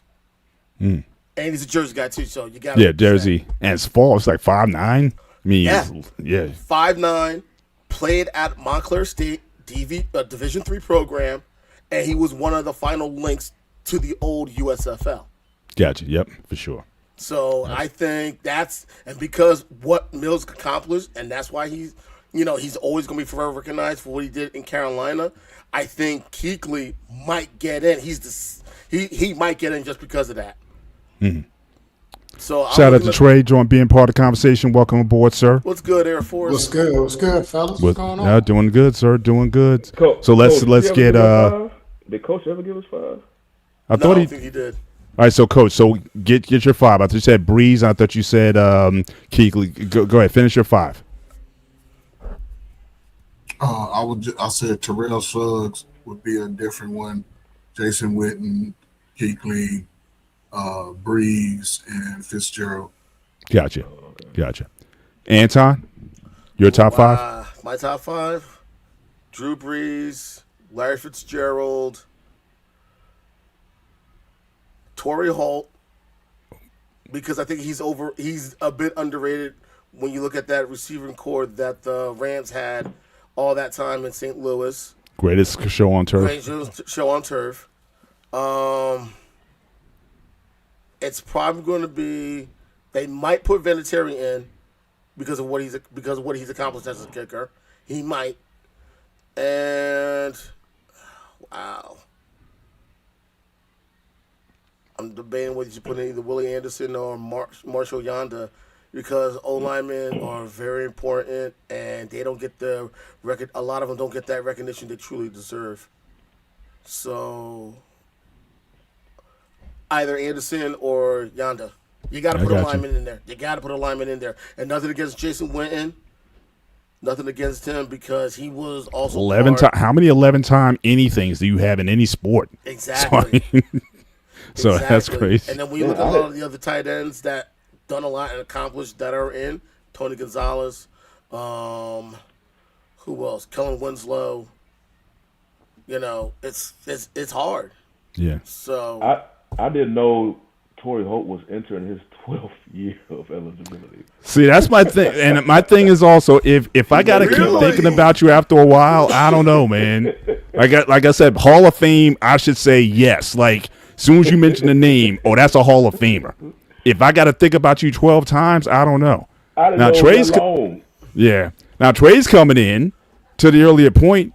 Trey's saying that Gore is first ballot Hall of Fame. So go ahead, Trey. So I know you had your list. If you want to reiterate your list again and back it up. So Frank Gore for first ballot. Go ahead. My list is Fitzgerald, Kuechly, Reggie Wayne, Marshall Yanda, and the reason why I'm going with Frank Gore is, like you said earlier, you can't ignore 16K yards. I don't care how many teams they came on. You can't ignore. This isn't baseball where you just have seasons. You just come off pinch hit and get a couple hits in here and there, man. So now here's what I will say though.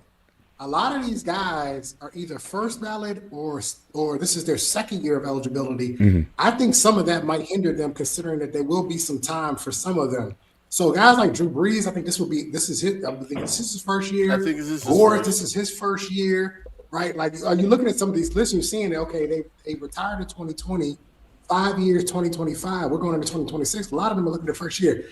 I don't think Vinatieri gets in primarily because he's a Patriot, and they seem to have one. They seem to have a hard on for the Patriots, right? Honestly, Trey, if you think about it, I mean, okay, it's not just about the Deflategate and everything else. They're arrogant, and I think that's what it is. People feel like they give off this sense of arrogance, and if They have every right to be arrogant. They won. yeah, that's true. They won. I'm a Jets fan, so believe me, I've dealt with that nonsense. But I think it's just the fact that it's the Patriots, plain and simple. They have this sense of arrogance and everything that people don't like. So, And that's Mr. what it is. Bennett, Jason Witten, is it 11-time Pro Bowl or is it 11-time All Pro? 11-time Pro Bowler. I think he's a 2-time All Pro. But again, how many guys get 11 Pro Bowls or anything? 11 All-Star appearances. 11. I mean, that's No. He gonna be on this list. You want to know why? What's that? Because he got to go in that hall with Shannon Sharp and Kellen Winslow and Tony Gonzalez and what's my man that was in San Diego? I can't think of his name right now. Antonio Gates. Antonio Gates. Like Jason Witten ain't that. Come on, he ain't that caliber. Come on, y'all. Honestly, you got to give Antonio Gates. You got to give him because he never played football. He was a basketball player at Kent State. That's not my point. My point is that the echelon of tight ends is extremely high when we talk about Hall of Famers. Mm-hmm. And so I just don't think this is Witten's year. I think he gets in ultimately. I just don't think this is his year. But same thing with Torrey Holt. When I think of Torrey Holt, I think of 2, maybe 3 top tier years. I don't think of a body of work because that's ultimately what the Hall of Fame is. The Hall of Fame is about a body of work. I don't see a body of work from Torrey Holt, which is probably why he's been sitting there for over a decade now, right? It's been a long time. 12 years. Yeah, 12 years. So that's why I think Breeze probably does get in, even though I didn't pick Breeze. But I think Breeze probably, quarterbacks is always going to get a. Yeah, because like you said, you can't see six. You can't get 16. He's got what 85,000, over 80,000. Right. That's and on top of that, Mr. Bennett, it looks good for the class because they're more recognizable, right? The quarterback is always the more recognizable name. Yeah. So if Drew Brees is leading the class, it's a more recognizable name. Like when Tom Brady's time come up, watch the names they put in Tom Brady. They may get all the guys that they won't normally get just because Tom Brady can hold that class on his own. Gotcha. I see the key thing that will make Torrey Holt a Hall of Famer. He's an all-decade team. To me, if you made all-decade team, that's automatic Hall of Fame. That means you were one of the best at your position. Yeah, but how many years he's been eligible? He's been 12, but he's gonna get in there. So you're all-decade, and you still. Hey, and you still 12 years, and they still thinking about you. That's sad, man. We saw what's his name? Drew Pearson. Exactly. He was the only in the 70s, the only all-decade player from the 70s who didn't make the Hall of Fame until recently.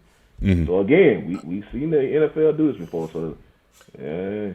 Honestly, I thought Pearson was already in the Hall of Fame until I found out. And I was like, because the Steelers kept beating them Dallas Cowboy teams in the 70s, man. So Swan and Stallworth, so they had to get in first. So you know how that worked. But I think one of the biggest issues, Mr. Bennett, is that a lot of these guys. This is first time around. Yeah, I think it's going to be the issue for a bunch of these guys is that this is just their first time around. And with everything that's going on, I think a lot of these guys are going to get passed over just because it's their first year eligibility, except for Fitzgerald. If I had to take a lock, and I said for sure tomorrow when I look it up on YouTube, I'm pretty sure Fitzgerald going in. Mm-hmm. But is there anybody on this panel besides Shawnee and probably Dante who thinks Darren Wilson's a Hall of Famer? That's tough. That's some homie. I can get with you with Jason Witten. I'll give you that one. I'll even give you Drew Pearson should have been in years ago. I'm all kidding aside. Drew Pearson, certainly from those 70s teams, he should have been in a long time ago. But Darren Woodson, again, a better than average, a good player. He was a 5-time Pro Bowler. I don't know if he ever made All Pro. No, he was a 5-time Pro Bowler and a 3-time first team All Pro. First team All Pro. All right, he may have to get in there one day. Okay. Hey, Shawnee, was those 3 years the years they went to the Super Bowl? Yeah, 94 through 96. Yeah, I think that. Yeah, And see that's what's a little bit different for me. If it was the years that the team was already having success, see, when I think Hall of Fame, I think, what about the down years? Were you still a Hall of Fame caliber player, even Right. though the years when the team wasn't as great? Were you still top tier those years? Then yeah, that's Hall of Fame. I think that's has to be a little bit of a separator. Or were you just really good the years I had I really? mean, you got to make a case for a guy like go back to the old NFL, Dick Butkus. Those Chicago teams didn't win anything. I mean, they didn't go to the playoffs. But nobody doubted that Dick Butkus was the best linebacker by far in the league and dominated for years. He was the only really attraction they had. So I agree with you, Trey, as far as, Another player for that team also, Gale Sayers. And his career was cut short due to injuries. Right. But they never won anything. But I want to get in real quick. I want to give a segment. So again, we invited Anton onto the show since we never talk about hockey, and obviously we got the Olympics coming up. And so, if you want to give a preview highlight, we're going to give you the floor to give your segment on what should we expect. Because again, I do get into Olympic hockey. I got to admit, when hockey's on, I really get into it. So, what to watch for? What do you think of Team USA's chances this year? Who do you think is the stronger teams that are going to come out of it this time? So I'll give you the floor, 5-10 minutes, whatever you want to take, and then we'll get our Super Bowl picks in, and then we'll ask the most important question of the night at the very end. So Trey, certainly stick around for that. I definitely got to get your opinions on that.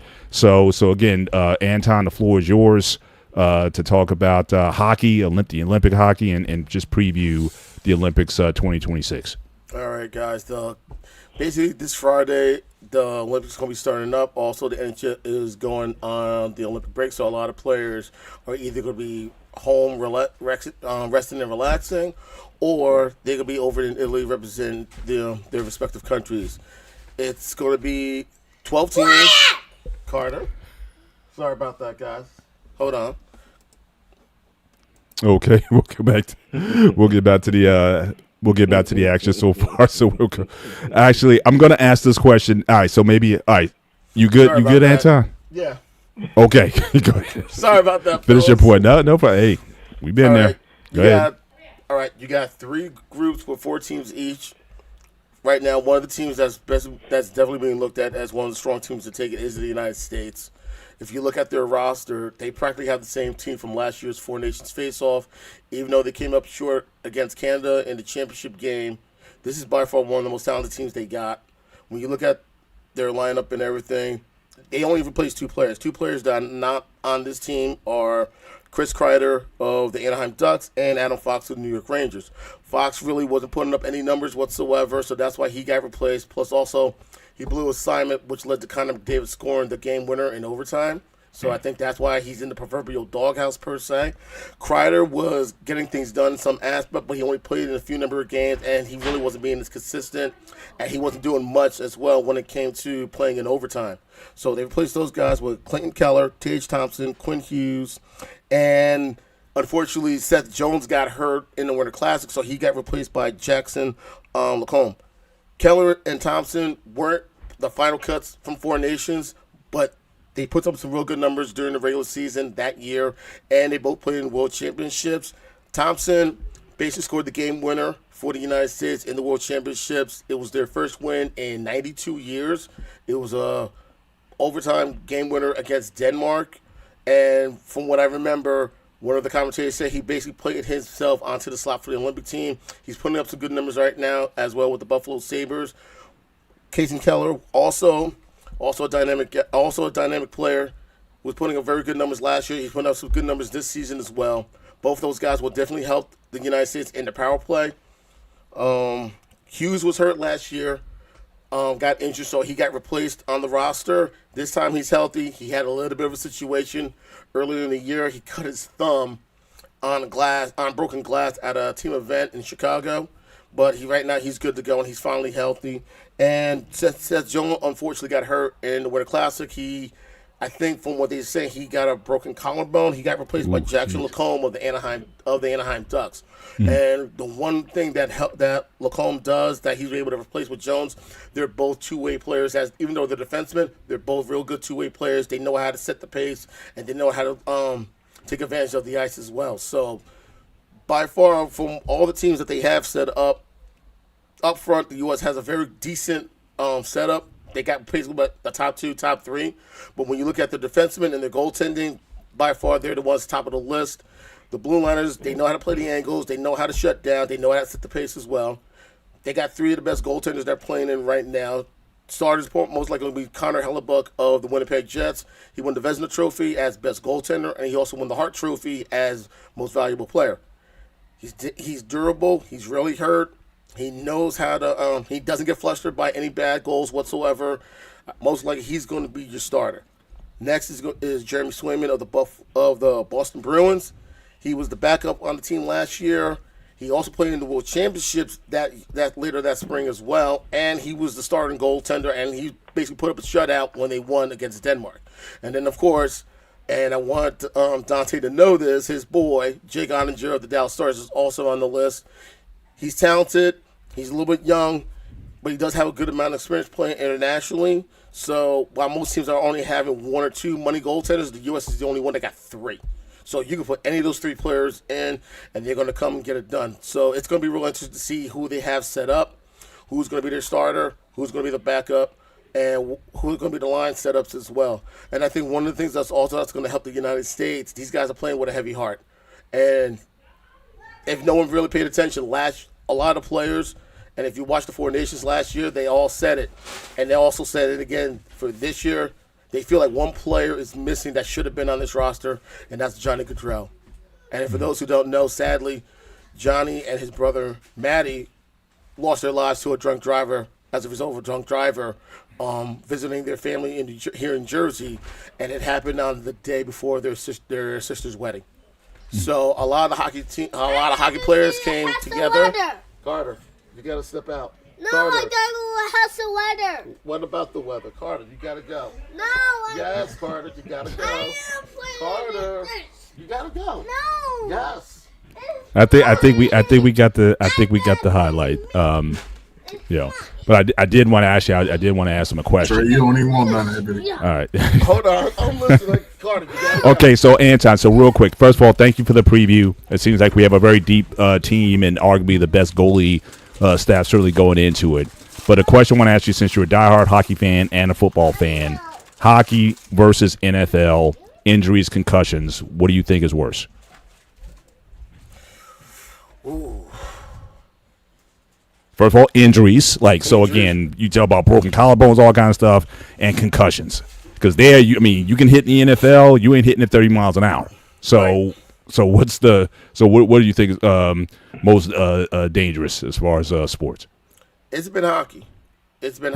And perfect example, 2000 Stanley Cup playoffs, Eastern Conference Finals. Eric Lindros, he missed most of the 99-2000 season because he was dealing with post-concussion syndrome, trying to recover and everything else.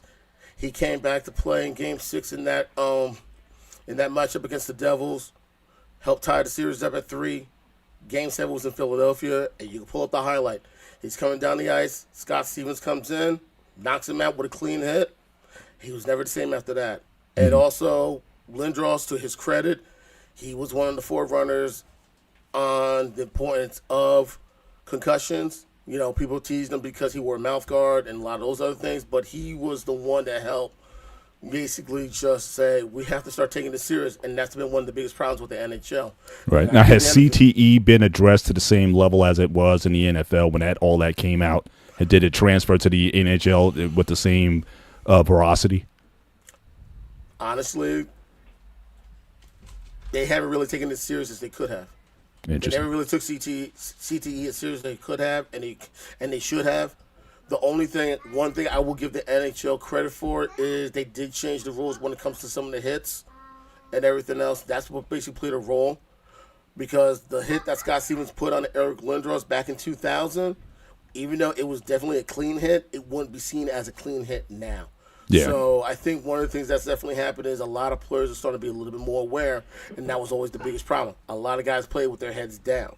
And they always said, if you play with your head down, they're going to ring your bell. So I think a lot of players are getting out of that habit of playing with their heads down and playing with their heads up. And I think that's one of the most important thing. Other things, other than the players wearing mouth guards, is helmet designs. And just like the NFL was making a big, taking that seriously as well. Once we start hearing about CTE, actually the NHL did the same thing as well. Because a lot of the helmets that were okay to wear 20 years ago, you can't even use them now. So Right. a lot of the technology has made it a whole lot better for players to not suffer concussions as serious as they was 20 years ago. So I think that is also playing an important role. And one of the other things that helped with the NHL is the changing of a lot of their equipment, especially the shoulder pads, because a lot of their shoulder pads were the hard plastic shells on the shoulders, and that played a role. Some of them also had the hard plastic elbows too. That also played a role. So now the shoulder pads are a little bit more, no more the hard plastic. It's basically more like more like a foam composite that makes it a little bit easier. Same thing with the elbow pads. So a good amount of things like that have helped cut down on concussions as well. Gotcha. All right, guys. Hey, Brother Bennett, let me jump in real quick. I'm going to have to Please. jump off here, Go ahead. man. Listen, man, Go ahead. football is king. Anton, just know that football injuries are far worse, happen more frequently, still rated the number one.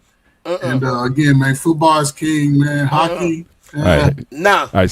So hang on. So let's do this. Let's do this. That's going to be, since again we're going to deal with the aftermath of the Super Bowl and again that lull. Let's make that a topic for next week. NHL versus football injuries. Which one's more severe? We can chop that as a topic since we'll have plenty of empty space in the meantime. But let's get to the finals. Let's get to our picks. All right, for this Super Bowl 60. Coming up. So again, we'll just kind of go down the line, and so certainly we'll start with Trace. Since you're our guest tonight, who do you like going in? If you have a score, you can certainly give that or key to the game. Floor is yours. Who you got? Yeah, my key to the game is that Seattle Seahawks are led by Sam Darnold, so therefore they're going to lose. That's all you need. I heard that. I heard that. Who's the quarterback for the Seahawks? Sam Darnold? Oh, okay. Yeah, they're going to Shut lose. up. No, I'm just being funny. Honestly, I believe that the Patriots defense. I was having this conversation with somebody earlier, and they were talking about Jackson and Jigba, JSN. And I was saying, if I know the Patriots' style of JSN is going to be double covered the entire game. He may get 50 yards at best. They're not going to let him wreck the game. It could be anybody else. Kenneth Walker might be able to do it. Varner might be able to do it. Somebody else might be able to wreck the game. They are not going to let JSN wreck this game for them. They're just not going to let that happen. That's the Patriot way. Belichick, Vrabel is a Belichick defendant. That's the way they get things done, right? I do believe, though, that the Patriots will win this 17-14. I don't think this will be a blowout. I think this will be actually one of the more boring Super Bowls we've ever seen. I don't expect a whole bunch of fireworks. I think the Seahawks gave up 37 points to their rival. They gave up 37 points to a team or 34 points to a team that they've seen 3 times a year, and they still haven't figured out how to stop them. I think they're going to struggle with Drake May, so I'm taking the Patriots in a 3-point win. Gotcha. Shawnee? I think Smith and Jigma, because he was able to find holes versus the Texans defense. Every team in the NFL know that's their number one weapon over there in Seattle, especially for Darnold. And Jigma, he finds holes. And it was a back and forth game versus the Texans, but he was the main reason why Seattle was able to squeak a win versus them when they played in Houston early in the season. With my pick is because with the Patriots, they're a good team, but remember, their defense wasn't always playing like this. They just playing hot right now. They got better as the season went on, but they just playing hot. Now, I know people, they talk about the Patriots' schedule. They can't do nothing about that. But one thing that it is interesting, though, their postseason run. Now, the teams they win against in this postseason all have missed significant parts of the offense from, they took advantage of the Chargers because their offensive line was at risk because they, was injured. And so you saw that's why Herbert was getting sacked all over the place. Texans didn't have a wide receiver one, and they didn't have a tight end one. So then you had a quarterback who just forgot how to play football all of a sudden. But so there was really the person there to take out the offense was Christian Kirk. Well, they could do that. It's not Nico Collins. Then, of course, Denver, no starting quarterback. He's out, so he plays as a backup. So in the playoffs, we really haven't seen the Patriots having to take away a particular weapon because most likely the weapon was already off the field. So they've taken away option number 2 or option number 3 because option number 1 is not even there. Seattle, I think, is the first team they playing that's pretty much healthy, I guess, in the playoffs. Just healthy, who have their weapons available besides Chardonnay. But Kenneth Walker has been playing well. My pick is Seattle because I think it's going to be a close game, but I think Seattle has the edge on defense because Seattle has a killer defense themselves. They on the same boat as the Texans. You was able to get squeaked by the Texans because of the bad quarterback play. I don't think Darnold going to act like C.J. Stroud. So he has his number 1 receiver. So ultimately they're going to make some plays between the two, and I think that's ultimately going to lead the Seahawks to victory. Yeah, the score. Who has the better quarterback, Sean? Just out of curiosity, I wanted to know that. Who has the better quarterback? The Seahawks. I think you stepped off one. Okay. Who has the better quarterback, Shawnee? Between the two teams? Well, okay, I'll put it like this. Drake May, I believe, is going to finish number 2 in the MVP regular season. He has not looked like that in this postseason, mainly because of the defense he's going against. Now he's about to go against another defense who's on the same caliber as the defense he just played against. So this playoff Drake May has not looked like regular season Drake May.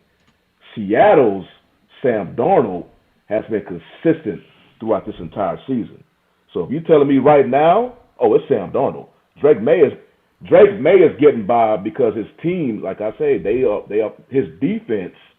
He made some. Now I give Drake. He made plays against the Texans.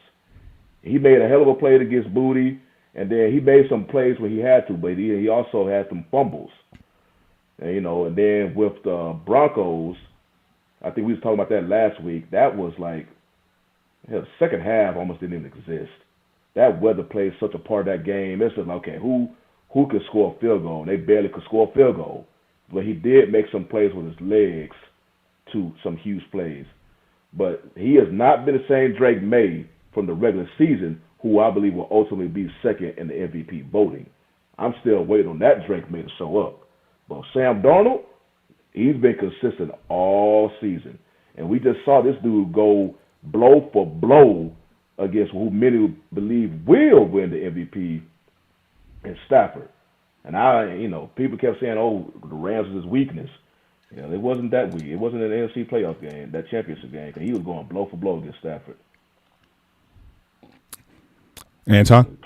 I just wanted to get him on the right. Oh, wait a minute. Hey, I didn't get a score. Oh, hell. It's a close game. 24-17 Seattle. Gotcha. Anton? Well, you already know I'm not picking anybody. Foxborough. Anybody? Well, you see what I got? Anybody but the Patriots. Yeah. You know I'm not going to pick the evil Empire of Foxborough. And then they're going to wear and even though they're the home team, they're the designated home team, they're going to wear their all whites like they're stormtroopers. So I think it's going to definitely come close. It's going to be a close game. I'm going to say 28-24 Seahawks. And I think Darnold is going to do the one thing he hadn't had a chance to do when he played for the Jets. He's going to exercise that demon when people were saying that he was seeing ghosts. And I remember when people were making fun of him about that. And I think he's going to basically come out and just say, I ain't afraid of no ghosts. And I think that's what he's going to do.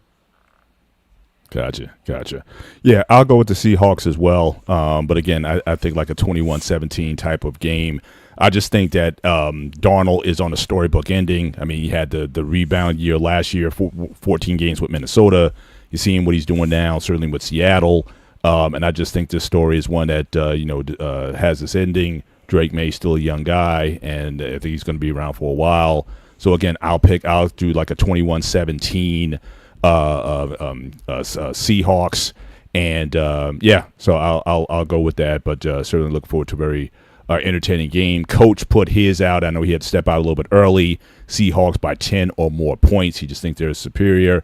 Our guy Big Ruck is in the building tonight. 27-17 Seahawks. Appreciate that. If Dante, if you're still out there in the chat, if you want to give yours in before we get off the show tonight, certainly you can hop on in. All on the Seahawks. Yeah, this is first of all, I'm kind of like Anton. I'm from New Jersey. I can't stand the Patriots. So again, they've always been the evil empire. I need y'all to be objective here. Oh, give me a break. Well, okay. If you want me to be objective, I don't think. I know you said they're going to double team in Jigma. Teams have been trying to do that all year, and the guy he just gets open. Like I remember in the Rams game, he scored a touchdown. They went to him like 3 straight times. It's like boom. It's like no, I'm still going here. Oh, pass interference. No, go to him again. Touchdown. I mean, the guy. It's like This guy is. I've never seen this before from a wide receiver. So again, if you shut him down, then the defense certainly gets the MVP of the game. I would give the MVP to the entire defense or the secondary. The only other receiver that played for the Seahawks that was doing that was DK Metcalf, and the Jigba stepped up after Metcalf went to Pittsburgh. He really stepped up and became that number one. It was like, okay, Metcalf's not here, no problem. Yeah, so I mean, I just think I can't see him shutting him down, Trey. I just can't see because no one's been able to do it. I didn't say. We said 50 yards. That's to me. That's 50 yards. That's shut down to me. 50 yards is a serviceable day as a receiver. Not for him. If you can get 50 yards, 100 yards is a great day. Yeah, Mr. Bennett, the Rams defense, not the Patriots defense. I understand that, but it's like on the world's biggest stage, you're not going to let them do that. But who wouldn't know? Okay, we got a double team in Jigba. I mean, that's like the easiest. That's like the easiest game plan for any defense going into a game.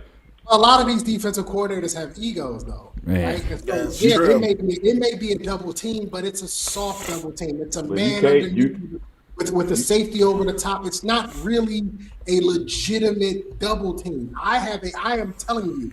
That man will have a linebacker on him if he runs shallow routes. He will have a safety on him. That is true, Big Ruck. It will always be a second man sitting on top. So of you saying they gonna force Cooper Kupp, who is well capable, to beat them? He may not be the Cooper Kupp of the Rams, but he's still skilled. Earlier that they will let anybody else beat them. They are not going to let JSN do this dirty work. Because here's the thing: if JSN is going off, everybody going off at that point. Yeah, I think they believe that if they can at least try to, I don't think you can stop him, but if you can contain him, I think they think if they can contain, we can at least keep a lid on him. And yeah, maybe Kupp goes off, maybe Kupp gets 100+ yards and a bunch of catches and a couple touchdowns. I think they can live with that. I don't think they can live with JSN going off for $130, 3 touchdowns, and having one of those JSN games that he's shown us that he's capable of having, regardless of who's guarding him. I don't think they can come back from that because then you have to allocate resources to JSN, and JSN's already going off, and Cooper Kupp is going off. I think their whole entire goal is going to be able to keep JSN at bay. They can live with whatever else happens. Yeah.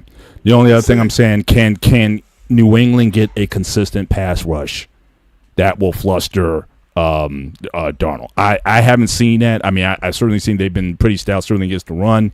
I haven't seen these guys being able to really, and again, just given their path, again, going against Stroud, going against a second backup in Denver, I don't know if you can get to him. If they can put pressure on him and get him to make those kind of quick decisions and make him kind of convert back to the Jets version of Sam Darnold, I'm like, okay. But I don't know if they can do that. So if you're not going to get a pass rush on them, I have to go carve them up. Yeah, I'm coming back on. We're going to talk about this on. But here's the thing: Darnold's from California. Isn't Darnold from the Bay Area? I think so. Yeah. Yeah, he is. But this is the most complete offense the Patriots going to see all postseason because we just talked about the vulnerabilities of the 3 teams that just played because they was missing. It was huge holes because players they was missing. Well, Seattle may be the better offense than any of the three they played, and they come in relatively healthy.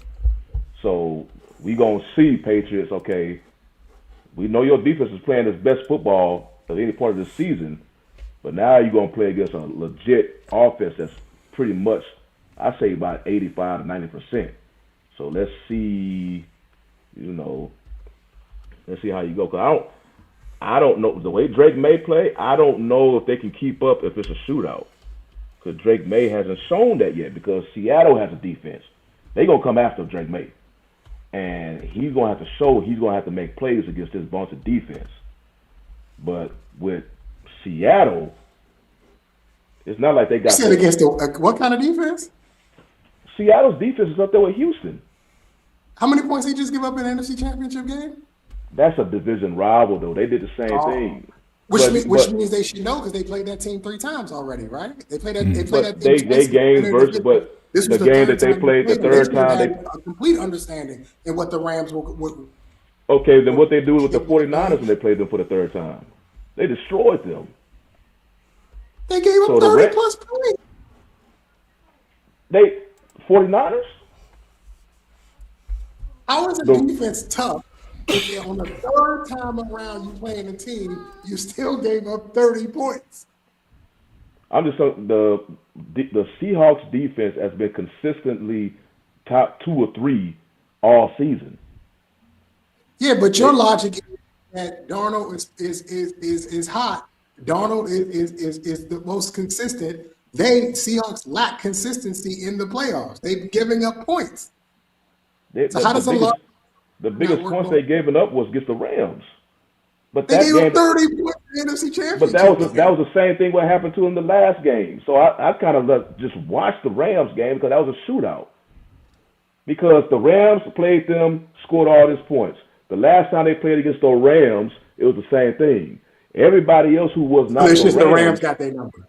Basically, as far as offensively and defense, I was looking at them like, clearly the Rams has the key because it's Matt Stafford, though. It's Matt Stafford. Everybody not Matt Stafford. So clearly, and the weapons that they have, clearly the Rams have the Seahawks defensive number. But the 49ers got destroyed, and I forgot who else they played. I think the 49ers was the first team they played because they were the number 1 seed. So I'm saying, like, as far as the season, the Seahawks defense has been up there with the Texans. But the Texans defense did give up 21 versus these same Patriots.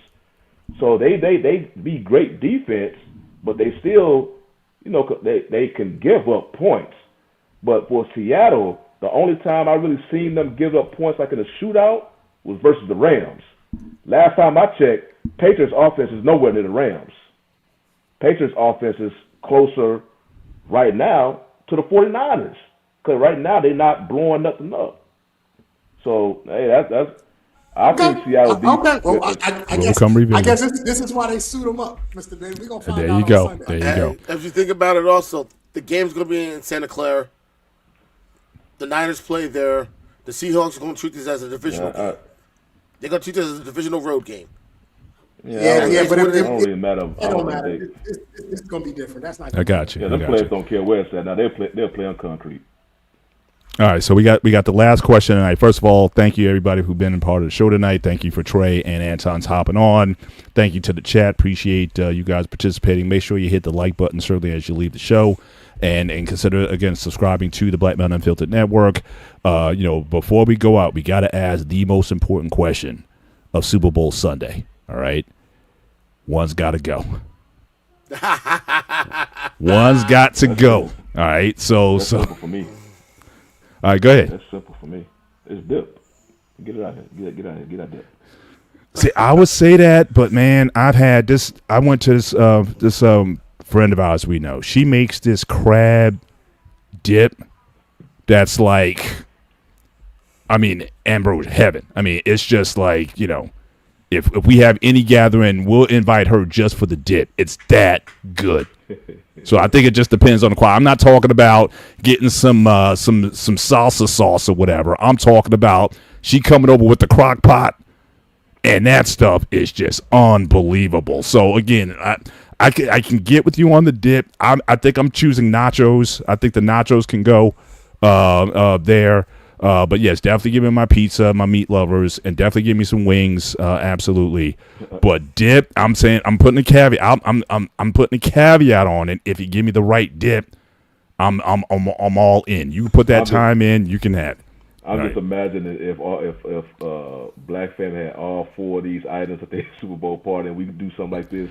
Well, we go physically over there. I'm saying if you get that right dip, I'm telling you. So you've never had somebody whip up. I'm talking about crock pot, that cheesy with the crab meat in there and the shrimp and all that. You haven't had something like that? I know one item is going to be untouchable. It's the wings. You go to somebody's house and throw away their wings, you may not make it out there alive. Oh man. Anton, what about you, sir? One's got to go. Wow. One's got to go. Love pizza. Love wings. You from Jersey, so we got to love pizza. Yeah, definitely. I know. I know, definitely. Oh, wow. It's got to be. Oh, damn it. Why you got to be like this? Oh. Come on. I can survive without dip. I can survive with the dip. I can survive without dip. Nachos, you can't go wrong. Wings, it got to be spicy, of course, and I don't like dipping it in the ranch or blue cheese either. Mm-hmm. Pizza, definitely. The greasier, the better, and I don't understand why people dip it in. What are your toppings? Must have toppings. Oh, pepperoni, sausage, extra cheese, plain and simple. Oh, you make it sloppy, man. Pick that thing up and it's just dripping off. I got you. Trey, one's got to go. Now, again, like I said, that dip thing when I had that, I would have probably said dip too. But when I tasted that dip, I was like, I was hooked. I can't, it has to, if I get that one, I can't get rid of it. Nachos can go. Me and my daughter's mom don't often get along, but she will from time to time make me this dip that I asked for. See, it's like once you have it, see, that's the problem, Shawnee. You haven't had the dip. You haven't had that special recipe that will make you do things that you wouldn't even do. You will make friends out of enemies. You will invite people you don't like over to your house because they're making that dip. What I'm hearing, though, the dip got to be made by a superior cook. Well, yeah, I'm just saying in general, like I said, pizza and wings, those are I don't care, unless you're talking about that Cali pizza with the veggies and all that kind of stuff, that's one thing. But like I said, that I'm saying that dip that will, again, you will bite your tongue because that person, they make it, and you try to even replicate, you can't even replicate it. It's like, I think I can make this, and you can't. Yeah, Mr. Bennett, I'm gonna have to go with nachos. Nachos gonna have to go for me. Really? I think I can live without nachos, man. Absolutely. Really? Absolutely. Well, guys, certainly, listen, pizza. Well, you can't even have a Super Bowl really without pizza. That's what I'm saying. I don't even know how. I don't even know how you even have a Super Bowl without pizza and wings. That's true. Yeah, I don't even. At this point, I don't even know. Even so much so that my 7-year-old daughter even knows that Super Bowl Sunday means she gets to have pizza. She gets to have pizza. That's it. So, and her mom will make the dip for me. We'll get along for about 2 hours. That's some good dip right there. So yeah, it's gonna. You know what? And now that I think about it, I don't think I've ever had nachos on Super Bowl Sunday. So I'm not missing out on anything. Really? Yeah. Plus, there's so many different degrees. I mean, like, you load it up. I mean, you get somebody put the meat in it, and it's like, it's like basically like a taco salad after a while. I mean, it's not just your there's so many different recipes of it, I guess. Yeah. And you can make it like into a meal, but yeah. But I just wanted to tell you one thing that we do, Mr. Bennett, that I'm not looking forward to. We take shots for any missed field goals, and we take shots for any turnovers. Okay. What's your poison? I am not looking forward to that part. Yeah, Trey, what's your poison? Well, typically my poison is Crown Royal. I keep it there because that's the best I could do. Right. I'm not a big drinker, Mr. Betty. You know this. I don't drink. I'm not a big drinker. Right. I don't drink. Right. I really don't drink at all. This will actually be the first time I've drank in probably over a year and a Yeah. half. I don't drink. I'm not a big Right. drinker at all. Right. But I don't want to be the party pooper kind of guy that Exactly, yeah. fill mine with water. I don't want to be that guy. So I'll play along with this and go along with it. But I just tell them, give me the light stuff, man, because I drank a lot in the military. I drank a Okay, lot. fair point. I drank Guilty a as well. lot. I was a DJ. I was a DJ at the NCO club. Man. I drank a lot. Right. And I'm surprised my liver is even still working. Bro, honestly, anyone that's in the service, that's like a requirement. You got to know how to drink. Plain and simple. Yeah. The right dip, black men and women. maybe that's the answer to our problems between the black man and black women. We need to focus on the dip. Maybe that'll bring us together. Maybe we've been looking for a solution for 6 years. Maybe that's it. Gotta give Big Rock that. I like that. Like when I asked her, I'm like, hey, Super Bowl Sunday. She's like, I already know. I already went to school. She happy to do it for me. All right, so BMU on your next flipping tables or whatever, we're gonna bring this up. Maybe dip is the solution to our problems in the community. But guys, again, I want to thank you guys certainly for participating again. Chat, you guys have been awesome tonight. Appreciate you guys. Big Ruck 77. Always appreciate you being part of the conversation. Again, make sure you hit that like button and certainly enjoy the Super Bowl. Enjoy the week. We'll come back. Certainly, we'll do a recap. Certainly, we all come back, but certainly enjoy yourselves. Be safe out there. For everybody, take care. God bless, and we will see you next time. Good night. Let's watch that hockey.